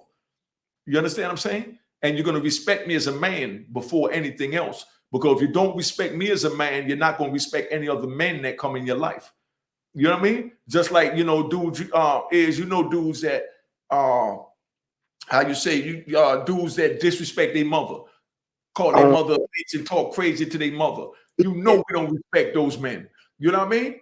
And if you ain't respecting your mother, you definitely ain't gonna respect no woman. So any woman talking to a man that's disrespecting his mother, you a damn fool. That's the biggest red flag. You have to respect your parents. If you don't respect, if a young girl or a young lady don't respect her father, she's not gonna respect you. So don't have no girl with you and she telling you, F my father. He did 26 years in prison. I don't fuck with that. If you want to deal with that, that means that she's not gonna respect you either, because she don't even respect the first man in her life that she came from out of his loins. You know. Next question. How do you make it okay for your loved ones to express a problem without you wanting to take it into the streets? You know what I mean? Answer that is, I got to process that. It's like this. As you become a man, you got to dictate what goes to the street and what you allow not to go to the streets, whether it's a family member or an outsider or whoever. It's up to you. And this when you got to come in and think for yourself and for the other person and for everybody you love that depending on you to maintain your role in their life. Yeah. Damn good answer. Next question.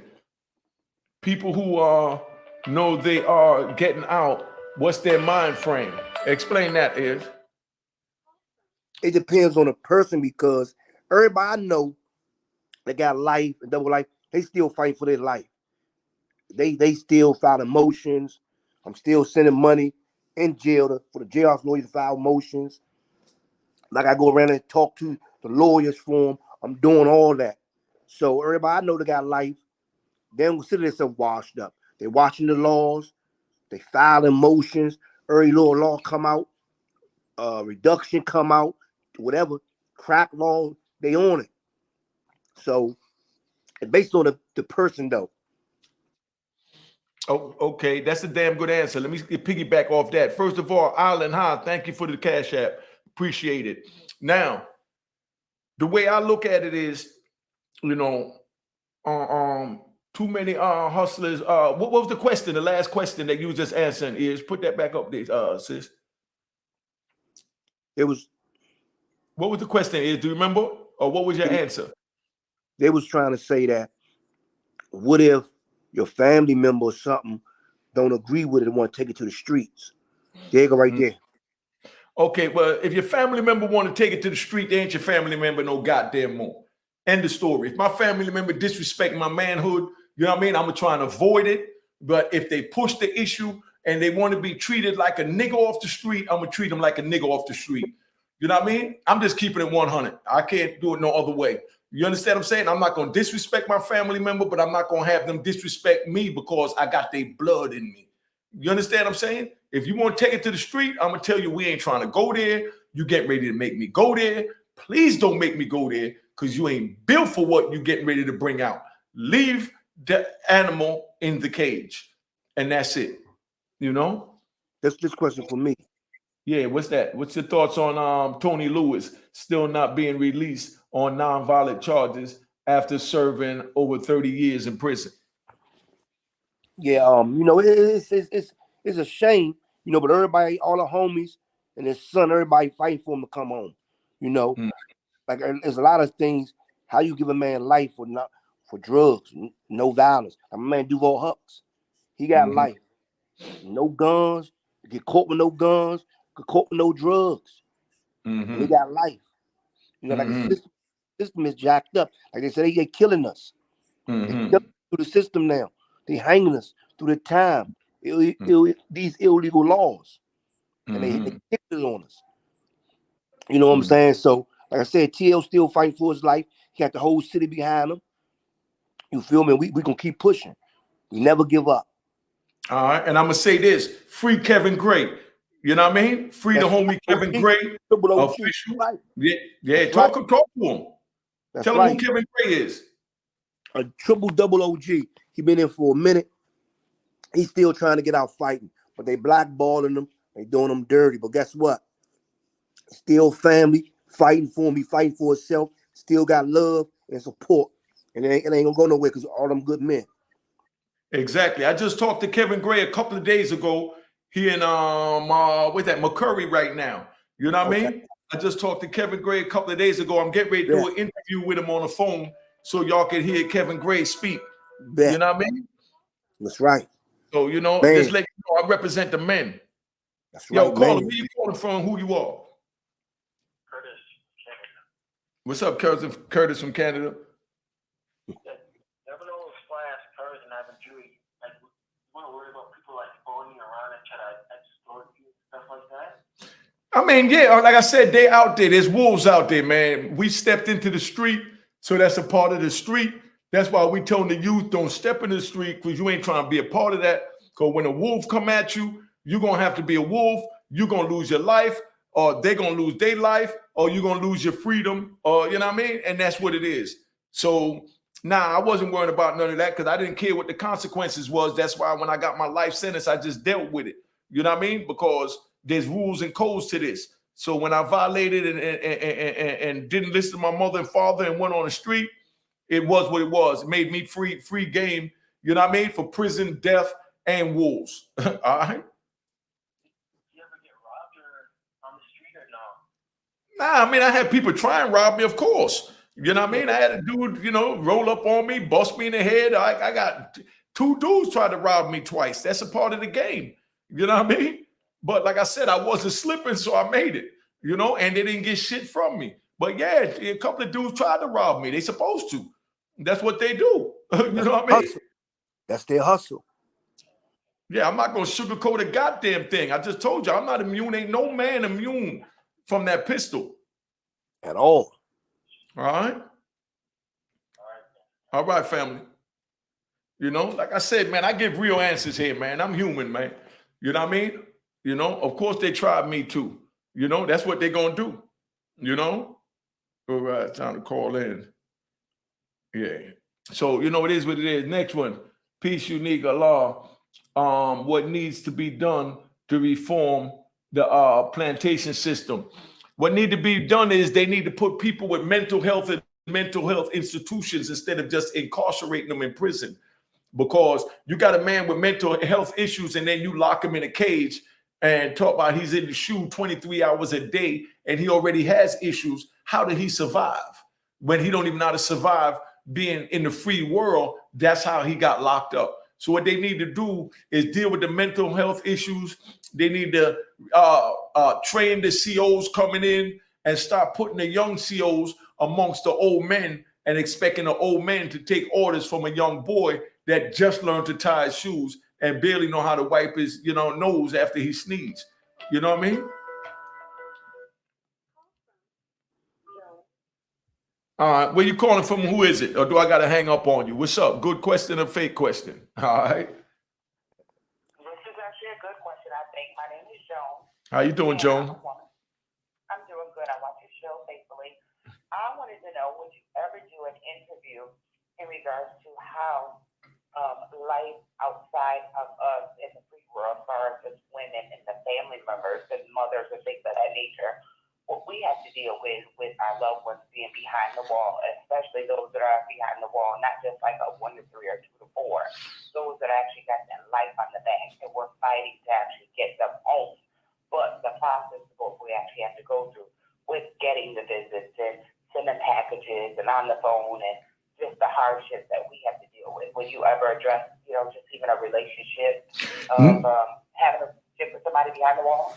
Now that you brought it up, I would definitely do that. I would bring a young lady up here that did 20, 25 years with her man, making sure her kids went every week. And when he got transferred across country, she made sure he had money on his books to call home and talk to his kids and made sure the kids sent cards on holidays and birthdays. That's a damn good one. And I would do that just for you, Joan.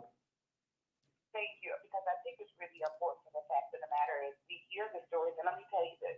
My husband actually has 50 to life, okay? He's already been down for 13 years. This is not our first time, you know, but that's neither here nor there. But the point of the matter is, it's not the fact that it's just him going through it, but I have to go through it as well. I actually have to dumb down myself with my career in regards to I can't tell my colleagues about my husband being in prison and what he's actually alleged in prison for. So a lot of things that we have to fight with, that we don't communicate this with you all about what's currently happening, because we don't want to put that additional pressure and stress on you, but it is constant pressure and stress on us, because people think, oh my gosh, why would you be married to a convict, or why would you be married to somebody that's alleged, you know, drug kingpin or murderer? Well, that's not the case. And that's a damn good one, sis. I love it. I love where you're going with it. And I'm going to even add on to it. Ain't it crazy that, you know, what time do the prison lock down, let's say? At 10:18. Okay, at 10:18. And let's say you went shopping for the kids. You know, the holidays get ready to come up. You go shopping for the kids and you don't get home till 9:30 and you've been at work, picked the kids up, went right to the mall to get the gifts and things like that. And now it's 9:30, but you can't take a shower because you know he's getting ready to call. So now you on institutional time because you got to wait till after they lock him in the call, because if you go in the shower, you may miss the call for the night. Exactly, because you know it's that rotating, you know what I mean, system. He's like, hold on, I had to get out of line, you know what I mean? hold on, this person has to go, then I'll have to go next. Because, you know, it's politics of how it actually works in there. So I've even stopped, and I hate to say it, but I've even stopped my life to a certain degree of going out a lot because of the fact of I need to be available when he actually calls because I have to take that 30-minute call. It's not like I can tell him, babe, I'll text you, I'll call you back when I get back home. It's sometimes events I have to step outside to take that call. See, and that's a good one because I had a lot of females I was dealing with while I was on the inside, and they used to get mad when they say something and I didn't like it and I didn't call back for a week. And they like, man, that's not fair because I can't call you. I have to wait for you to call me. So I had to think about that on the outside, that even though I'm angry, to at least call just to say how you doing. But I'm still angry at you. You know what I mean? But this is why I'm saying that we need to actually hear more from the women. What about not just the women, but the mothers as well? I mean, here it is. My husband lost his father and his grandmother within the same week. You see what I'm saying? I actually had to be a mother and being the wife as well. You know what I mean? Calling around up to the prison, trying to get to the chaplain, trying to orchestrate, for the the chaplain to actually get him to where he needs to be for funeral services. In the meantime, still hold down the household and hold down a 6-figure income. Okay, this is what we're gonna do, Joan. Take my Instagram. I'm at Unique Mecca Audio, the same name as this channel on Instagram, and I'm gonna put a panel of ladies together, that's going through what you're going through, so that we could all talk about it. And if Iz would like to come back, he's more than welcome to come back because, as you see, he's very knowledgeable and he do care about the movement. Okay, and I appreciate. The only thing is I can't go public because of the job that I actually have. So I have to be behind the scenes. So I apologize. Okay, so then we'll let you put up one of my Mecca Audio logos for your screen picture. Okay. And then you could talk and you could use any name you want, but we do need the information for the people out there to hear. Okay, sis? Thank you. And tell Ears, thank you so much. And I was just read about him. Watched him last night. And what's his name? The other guy that's in Curtis Bone or Bone. Kirk Bone. Good shout out to Kirk Bone. Check him out at YouTube, Kirk Bone TV. Yes. That's family. Good job, guys. I appreciate you guys. Thank you so much. Thank you. And I'm glad she mentioned Kirk Bone because that's a good brother. Kirk Bone came up, called me. Yeah, excellent brother. He came up, called me. I went and met him, and I took him to one of our cookouts over the summer. And it was a beautiful meeting, man. I've been watching his program. Y'all go check out Kirk Bone TV. He got official info. You know what I mean? And he was Rayful's co-defendant. So if you want to know what happened from the Rayful side, don't ask is the Christ. Go to Kirk Bone. That's you know what I mean? But we don't talk about men. And like I said, whatever they do, they do. We don't pass judgment. We just don't deal with them. You understand what I'm saying? But if they got a message for the youth, then it's a different story. Hold on. All right, caller, where you from and who's it? What up? Hey, this is Big Land. Hey, what's up? What's up, Big Land? Hey, man, and shout out to Ears too out over there, man. How y'all brothers doing tonight? We doing good, family. Yourself? Yeah, I'm doing pretty good, man. Just got a quick question, man. I'm from the Midwest, man, and I just got a quick question about the East Coast, man. So what's the difference in the brothers that's in the barrels and the brothers that's upstate, like your Buffalo, your Rochester, Syracuse, and all of that? You heard him, Iz? Yeah, I hear him. You want to answer that? You want me to answer that? Go ahead, you go first. Either one of y'all. Okay. All right. Okay, we from the big cities. He's from DC. I'm from New York City. I'm from Harlem.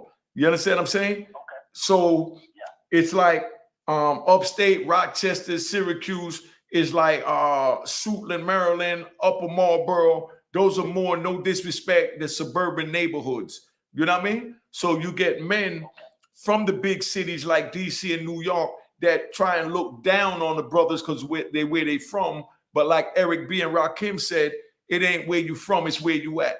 Because you got men everywhere. Right or wrong, big bro? That's for sure the truth. Facts. Right.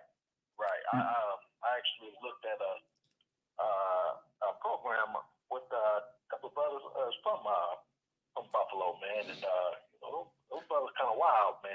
Oh yeah, most definitely. Let's give a big shout out. Sorry to cut you off. Let's give a big shout out to my man at Chad. What is it? Blood on the Razor Wire. He got a prison talk show too. That's good. So y'all can go check out Chad at Blood on the Razor Wire. You know what I mean? He's a white young man. He does legal work. He helped a lot of brothers get out of jail. He ain't on no racist time. He's from Boston. You know what I mean? But he interviewed people from all over. And just like everybody else, sometimes he might get certain things wrong or certain things right, but he will come on the show and correct whatever it is that he did wrong because he's on man time and he's not trying to put out a false propaganda. So I'm stamping, go look at Chad from behind the razor wire. And if it's something you don't agree with him, he got a Instagram channel. Just like I got an Instagram channel, just like Is the Christ got an Instagram channel. You can bring it to us privately in our DM, and we deal with it instead of coming here in the comments and doing the trolling thing, because to me, that's for suckers. You know what I mean? If you ain't gonna tell me my face, you don't need to be trolling. And if you can't see me to tell me my face, you definitely don't need to be trolling. But when you see me, feel free to say what you want to say, and then we deal with what we deal with from there. Whether we work it out respectably as men or we take it to the next level. But hopefully we respect it as men and resolve it as men. You know what I mean? That's where we at. All right, family? For sure. All right. All right. Thanks for calling in, big bro. All right. You know, so that's where it is, man. I love this interview with you. We definitely gonna do this again at an earlier time because it's getting late. You know what I mean? Still got 160 people on this end, which really mean 200-300 on the other end. You know what I mean? Yeah. But you know, we do what we do, man. So it definitely was a success. And you see from the calls that the people is listening for the right reasons, and you don't see no negative comments up there. Everything is positive and legit. So, man, I honor you, I respect you, and I definitely thank you for coming on here. You know, it's all good, man. Yeah. Me and you gonna set up something where we're gonna do an actual DC interview and New York interview instead of just about the prison. But I'm trying to keep it on the prison topic. That's why I let you answer certain things, and certain things that said they're gonna try and grab with and run all over the goddamn place. But that's because they ain't got no content and they looking for something. Right. You understand what I'm saying? You know? Hey, yo, support the big homie Unique and Is the Christ. Hit that like button. You heard what he said. You know what I mean? Hit that like button. But you forgot one thing. Put the Cash App back up that goddamn screen. Put the Cash App back up there. Let them know what time it is. If each person watching give $1 goddamn dollar, I'll be able to get that goddamn camera that I need tomorrow. You know what I mean? So it ain't no big nothing. It's just keeping it 100.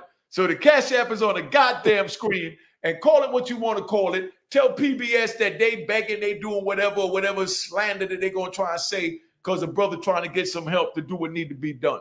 You know what I mean? But the holidays coming up, so I want to see y'all text. I want to see y'all text. What's his name? The Jerry Lewis Marathon, even though I think he passed, and tell them that they begging because they asking for help for their channel. You understand what I'm saying? And to make their channel better. No, right or wrong, big brother. Real talk. You know, when black people do it, it's begging. When white people do it, it's business. You know what I mean? Next question. Is how you feel about all the gentrification in DC? That's a good one. I'm gonna get off the screen so you could get real political on that, because you sent me all that stuff in the morning. So this is on you, big bro. All right. Man, I'm sorry, like, whew, I'm stuck, but I'm not stuck. It's like this. As you get older, you got to learn to separate truth from falsehood, the BS from the real, and illusions from the truth. No matter what goes on, you got to sit back and know these things for yourself. You know, that's a way by learning, by sitting back observing, etc. So, as a person,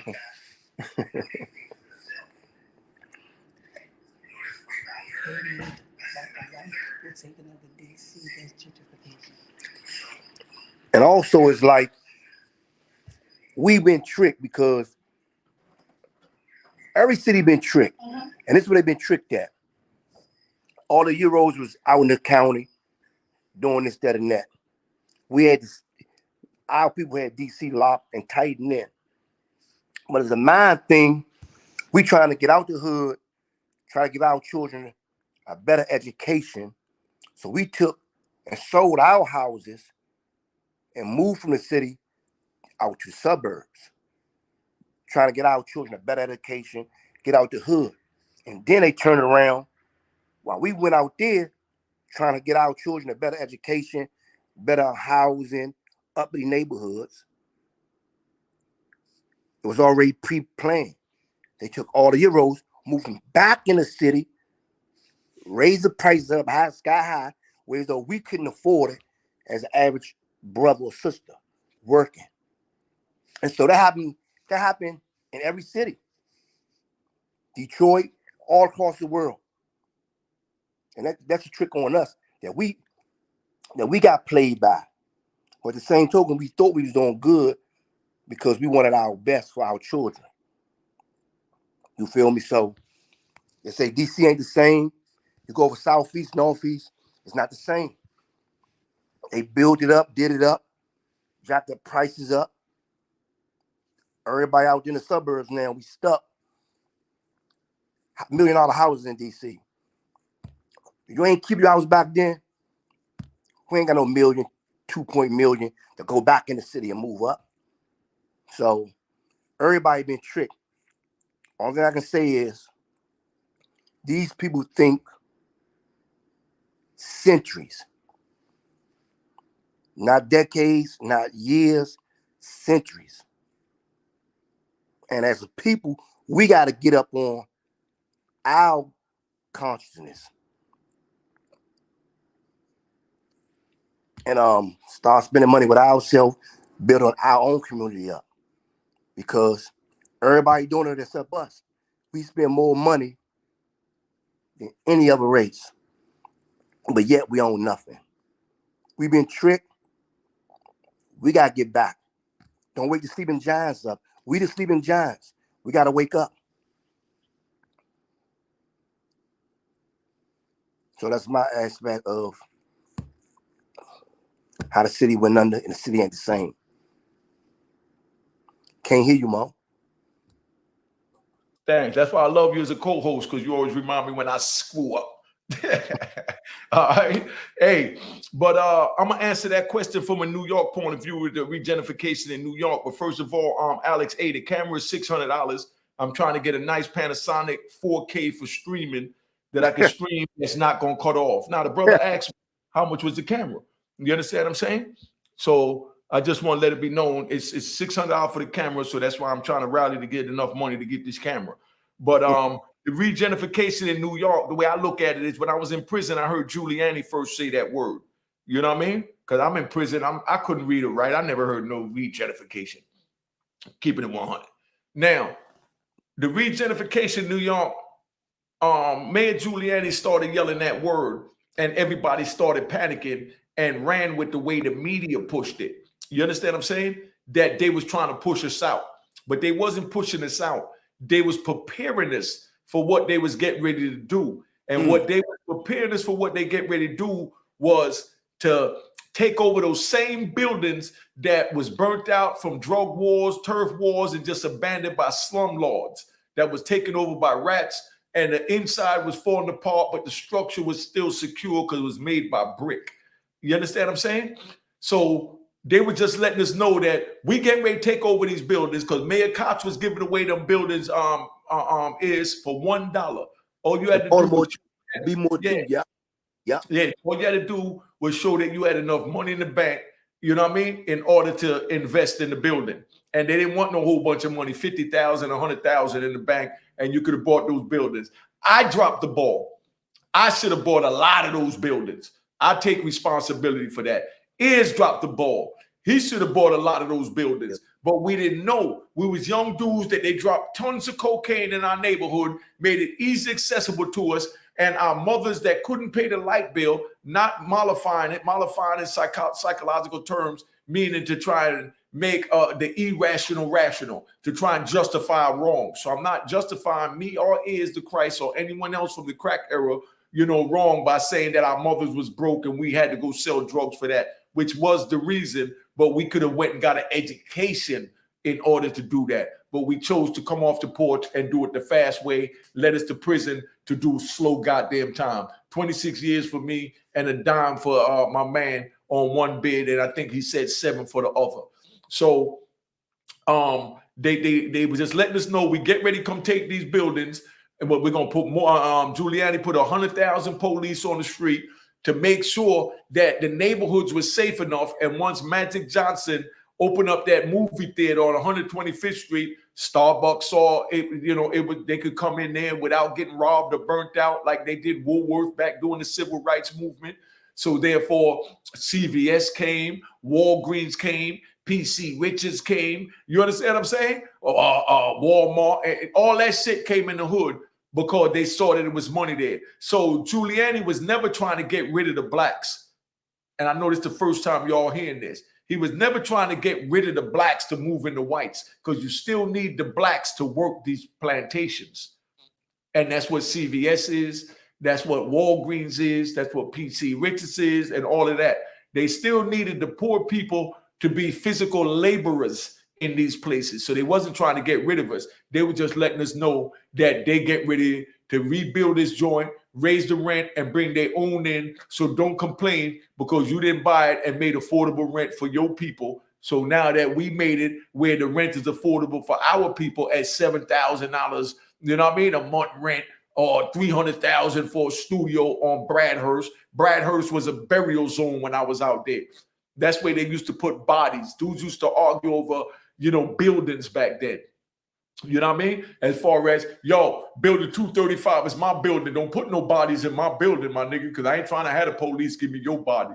That's how vicious it was. And those same buildings now, they selling studio apartments for $300,000. Yeah. So we dropped the ball. That's regentrification. You understand what I'm saying? So, you know, that's what it is, man. You know, I'm trying to answer all the questions. I'm giving y'all more time than enough. I appreciate the people that gave me a Cash App. I am trying to get that camera. Any help that I can get is appreciated. You understand what I'm saying? Just keeping it 100. Yo, does your Cash App have a KIR in the circle? Yeah, it's gold. Yeah, gold. Yeah, white shirt with gold. Yeah. There you go. This is what I'm talking about. Show the brother some love. You understand what I'm saying? We up here, we trying to do what we got to do, and it is what it is, man. Ain't nobody disrespecting nobody. We just trying to bring y'all the best content. We're probably going to start his YouTube after he see how comfortable he is up here looking good. You know what I mean? And whatever help he need, I'm here for him. Everybody, you know? That, but I ain't on it right now. But when you ready, I'm here, big bro. Yo, Appreciate who is this? Where you calling from? Big shout out to Lexington, North Carolina. Speak up, big bro. Look, did you run into any official dudes out of Raleigh, North Carolina that's out still continue on working with the youth? Not yet, my brother, keeping it 100. But if there is any, I'm here. You know what I mean? Like I said, I'm up here in the New York area and the DC area. You know what I mean? So, you know, I'm just dealing with what I know right now. But anybody that's trying to do something, as you see, we're trying to make a move. We making a difference over here at Unique Mecca Audio. So the haters is going to come soon. So just know where the haters come. You already know that's all it is haters. But we here, and you can see from the comments, the phone calls, that we are making a difference. And if I get one, you know what I mean, to put that gun down, that might be the one that would have killed our family member or loved one. Exactly, and that's what it's all about, bro. Mm-hmm. That's what it's all about, because we ain't going to stop them. Mm-hmm. Exactly. I appreciate that, man. You know what I'm saying? That's something that I'm looking hard. I wanted to think of people in my area. But just hit me on the DM. I will reach out to my resources, because I met people in Virginia, Maryland, you know what I mean, North Carolina that is doing things. And if that's what you're trying to get into, I'll find somebody in your area because I got my brother Bootsy down there that's getting ready to start what they call it, a halfway house, as far as from when people get DWIs and things like that, they could go there, get the training they need, that they could show the court to prevent them from going in jail. Big shout out to my man Bootsy at Instagram at I am Bootsy. All right. You in Raleigh? Where you said you at in North Carolina? No, I'm in Lexington. Oh, you're in Lexington. I'm from Raleigh. Oh, okay, yeah, my man is in Raleigh. Okay. Well, hit me up and I'll find somebody for you, big bro. All right, bet. I appreciate it. All right. Thanks for calling, big bro. All right. All right. Question on the screen. A lot of these killings is over revenge. How do you get over someone who murdered someone you love? You could answer that first, big bro. It's like this. When it happened, you want revenge yourself. At the same token, it might don't end up that way. You might have to take a back seat, let it play out, and the streets will take care of them. You feel me? And I'm still mad at myself for not getting revenge for my best friend. But God really wanted meant that be that way. I've probably been in jail right now with life. You know what I'm saying? So the streets took care of them. So sometimes you got to eat it. It hurt me to this day, but it is what it is. Okay. Somebody asked me, Brown 1334 said, Unique, you heard of Nanan Williams? He has been down 30 years for a crime he didn't commit. He'd been on death row as well. Look him up.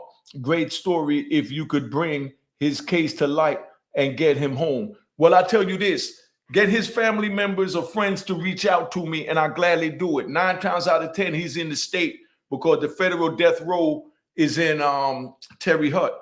And if he was there, I would know him because I know a lot of brothers in Tompkins, you know what I mean? Illinois, that's the new death row, you know, where they at. But I'll be more than honored to help anyone bring light to, you know, they loved ones that's locked up. Feel free to reach out to me. You know, I'm here. I got good brothers like this, you know what I mean? Ears to Christ. And we trying to do what we could do to bring spotlight to everybody, man. You know what I mean? Did you always have to keep a gun on you? Hell yeah, I kept 2 guns on me. A Smith & Wesson and a Glock 9mm with an infrared beam. Both of them had infrared beams because you got wolves out there. You know what I mean? But that don't mean I'm out there looking for problems. That just mean I can solve them. You know what I mean? That's for sure. The crack era robbed many families of those same homes that are now selling for millions. Many families lost these homes due to foreclosure because they could no longer pay the rent. Okay, the crack era just mean a poor era. Let's get that right. But I hope you ain't trying to blame the crack dealers for that because if they couldn't pay their rent, that was their business. You understand what I'm saying? I couldn't pay my rent. My mama couldn't pay her rent, so I hit the street. Not justifying it, but just letting you know what it is. So I hope you ain't trying to insinuate that the crack era did that. No, the crack era didn't do that because there was still jobs out there. We was just foolish enough not to try and get those jobs. You know what I mean? So next question, you know? Sharon, what did Sharon say? The one you just had up there. Okay, deep talk, you and me. Sheldon Sean. Thank you, family. How many books? Yo, I read a lot of books. I couldn't read when I went in jail. So the first book I read was Donald Goins, Donald Writes No More. You know what I mean? And he had plenty of books, you know, that I read later, like about 16 books, Dope Fiend, Whore's Son, you know, street novels, which led into the urban era, you know what I mean? That Wahida Clark, big shout out to Wahida Clark, you know what I mean? What's that other girl name is real good? She just Nikki Turner, you know what I mean? These are sisters that you need to support their books, you know what I mean? But those books helped me through a lot.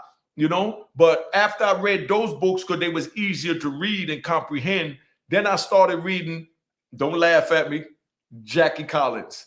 You know what I mean? Jackie Collins, like Hollywood Housewives, Hollywood Kids, Hollywood Husbands, Chances, all that glitters. You know what I mean? Master of the Game, I read all of those books. Then I went over to learn about history, and a good author, if you want to know about history, like dealing with the Ethiopian time, or about when ships was the means of transportation, when they had pirates and things like that, and gold mines in Africa.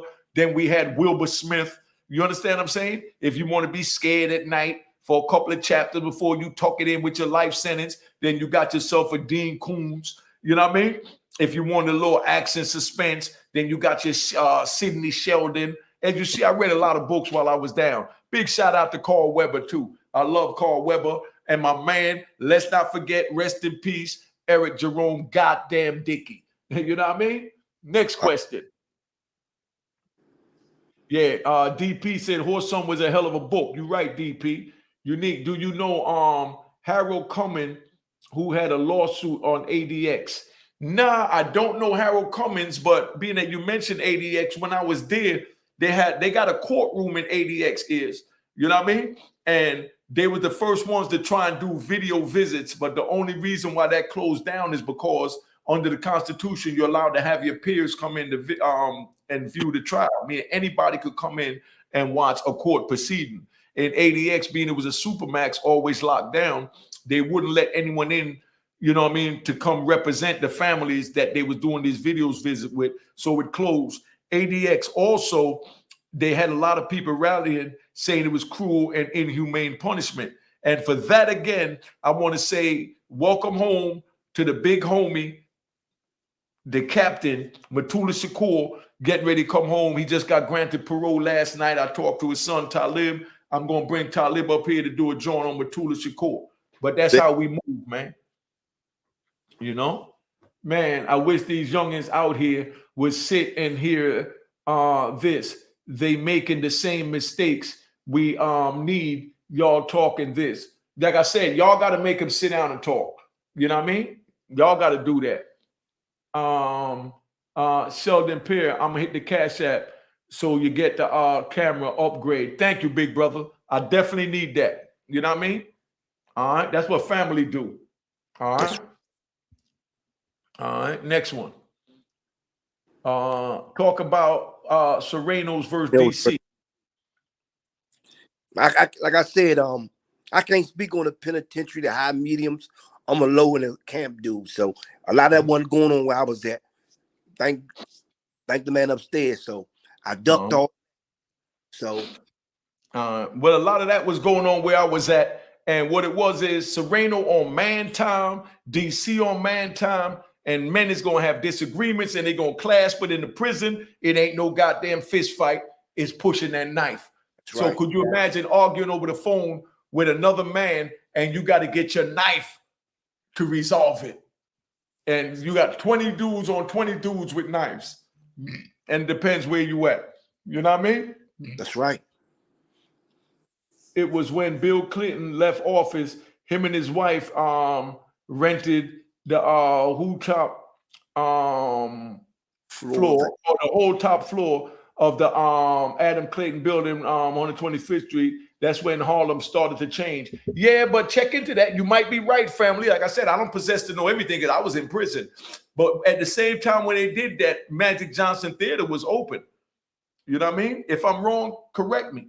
You know what I mean? But I remember that Magic Johnson went up in there because I didn't like it, because Magic Johnson went on 125th Street and Hype Williams put out Belly. And when he put out Belly, Magic Johnson refused to play it in his movie theater in Brooklyn and in Harlem. You know what I mean? And that's why Belly didn't do as good in the box office, because it was limited to the theaters it was allowed to be in, because a black man did it. They labeled it as violent and excessive. But when they did Scarface and Goodfellas and Godfather, alhamdulillah, that was good. But now you got black men talking about black people, and now it's a problem. They don't want to show it in movie theaters because they really don't want the black man to get the money or the word to get out there what's going on. But here it is in 2022, and you can't listen to a rap set record without them calling a female a B. You know what I mean? Or the brothers calling each other the N-word, or, you know, kill your ops, shoot your ops. But yet they had a problem with Belly.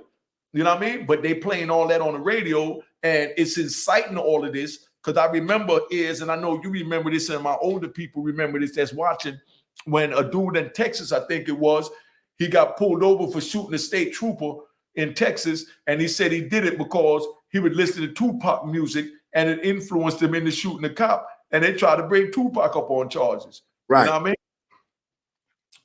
I mean? My brother has been locked up 15 out of 20 years. God bless my brother Jordan.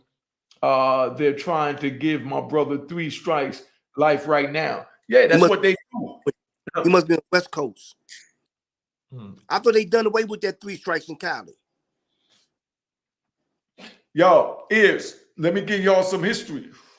And this is why I deserve a Cash App, because I'm giving y'all information you don't know, because I was in the belly of the beast and I met brothers under this. Do you know that Walter Johnson, King Tut out of Brooklyn, was the first person in New York to be locked up in federal court for 3 strikes law? And that's what he's in jail now for, 3 strikes, because the crime that he carried was really a state charge, but they boosted up to say it was over $500, you know what I mean? And made it a federal charge, then brought him in federal court, and then used that and his past convictions to give him life. And I'll tell you why later, you know what I mean? On another joint. But like I said, there's tons of information up here. I done been through it, man. You know what I mean? And it's a pleasure to share it with you. But like I said, that camera costs goddamn money. Use that Cash App. And thank you to everybody that used that Cash App.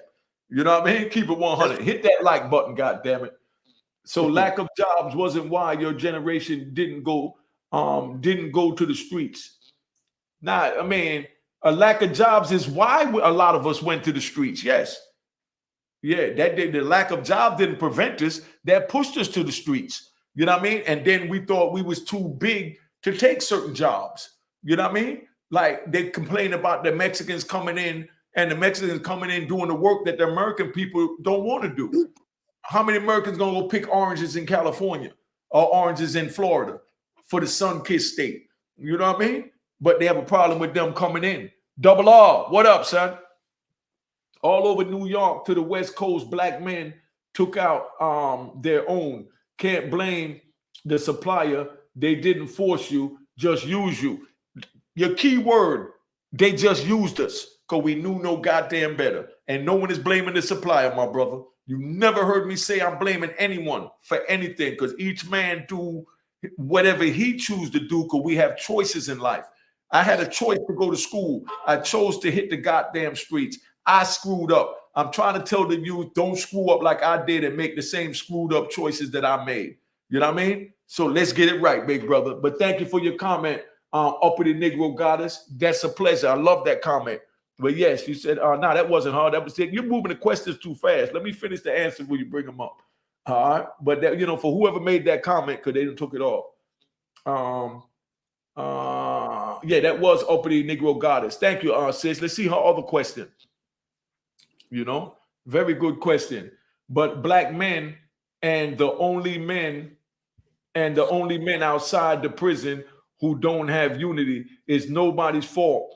All the high value men do it legally, and Pookie and Ray, white men, don't do that to each other. Hold on. Let's get this right. And I love your comments, sis. And if you want, you can hit me in the DM. I like to bring you up here and have a real healthy debate with you, because like what you're saying right there, I don't agree with, but we could agree to disagree. Because don't forget, we started out with slavery, where they started separating us, where they took the dark people and put them in the fields. They put the light people and put them in the house. You know what I mean? They have the house, what they call niggas, and then you have the field niggas. So now the dark people looking at the light people and saying that they kiss ass, they suck ups and all that, because they up in there under the fan getting steaks and things like that. That's where pimping came from, Uppity Goddess. You know what I mean? Pimping came from the black man in the field all day working. He got a pretty light-skinned woman. They move her up in the big house. The master screwing her, having sex with her. And at the end of the night, they allow her to bring back the leftover steaks or whatever. So the man went to a teller, which is pimping her. Man, go on up in there and give him some good head so you can bring me back some of that steak, because I killed that cow in the field earlier. So let's get that right, sis. But thank you for your comment.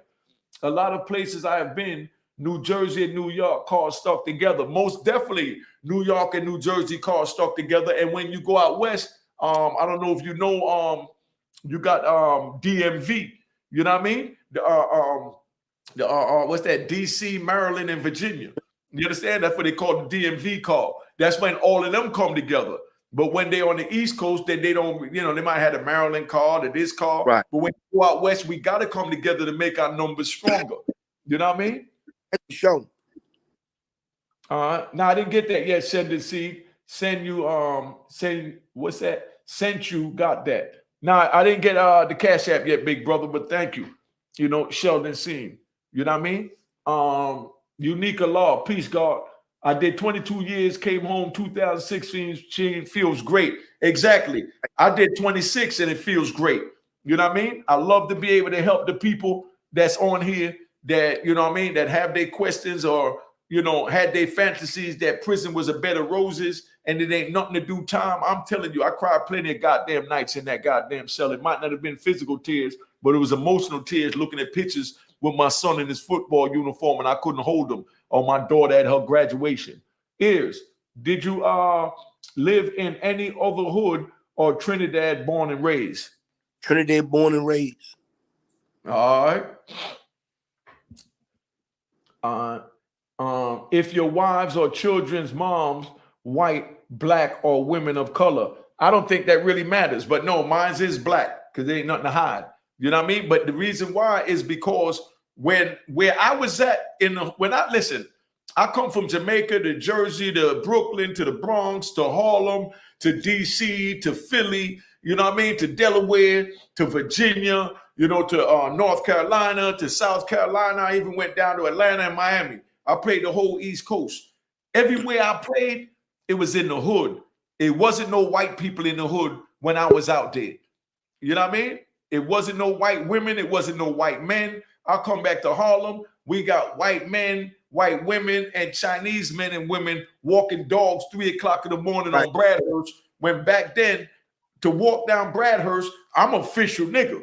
I'm keeping it 100. But to walk down Bradhurst, I walk down Bradhurst with my pistol in my hand. That way they know what's going on. And when they look and they see me, they be like, oh, what's up, big homie? I ain't know that was you. Because you got dudes that knocked out all the street lights where it was pitch black. And, they was robbing anything that came down there to get that drugs. So if I walked down that block, I had my pistol in my hand. So the moral of my statement is that there was no white people around for me to have sex with to make a baby mama. You know what I mean? And I'm going to tell you straight up, I never even had sex with a white woman. Can't a white woman come on here and tell you I ever had sex with her? You understand? And I'm not racist. I don't have an issue with them. And if I wasn't married, I would. You know what I mean? So it's not about the race. You understand what I'm saying? I got like 3 different nationalities, baby mothers. I got different nationalities, but white wasn't in our neighborhood, in the neighborhoods I went in. Because when I went to DC, it wasn't no white women around Southeast when I was out. Now you know what I mean? Now they are. You know what I mean? When I went down to Norfolk, you know what I mean? When I went in Cary Park and Lincoln Park, and you know what I mean? It was only black people living in them joints. You know what I mean? All right. Okay. Uppity Negro Goddess. Okay, just checking. Yes, sis. Like I said, I love and welcome your question. It was excellent and to the goddamn point. You know what I mean? But let me see where else. All right. So this is where we get ready to tap out. There's no more questions. I done been up here damn near 4 goddamn hours. I was on another 15 minutes, but y'all got way more than enough to go look back at this and share this with the youth to help them, to prevent them from thinking that, we some hell of a niggas. And like my sister just did, there goes the goddamn Cash App. All right? Right or wrong is. Support. You know what I mean? What they told us growing up is the game is to be sold, not told. Right or wrong, my nigga? That's real shit. The game is to be sold, not told. Y'all think you get everything for free on YouTube, but then you go on PBS and you want to put a donation in NBC and CBS. Come on, my nigga. We don't do that. You know what I mean? Unique law, peace. Knowledge, God. But I'm about to tap out, man, before they start rolling back in because I'm getting hot. I'm getting tired. You know what I mean? It's been 4 hours. I appreciate you, man. Thanks for having me on here, man. And I'm glad I can shed some light to the people out there. Well, tell them your Instagram again and where they can find you, big bro. Is the Christ -DC Finest Gangsta. That's my Instagram, my YouTube. Like I said, go check my videos out, like, subscribe. Any personal questions, any uplifting questions, business questions, credit questions, inbox me on IG. I might don't get to you right then, but I'm gonna get to you and I'm gonna answer your questions. All right. So we accessible.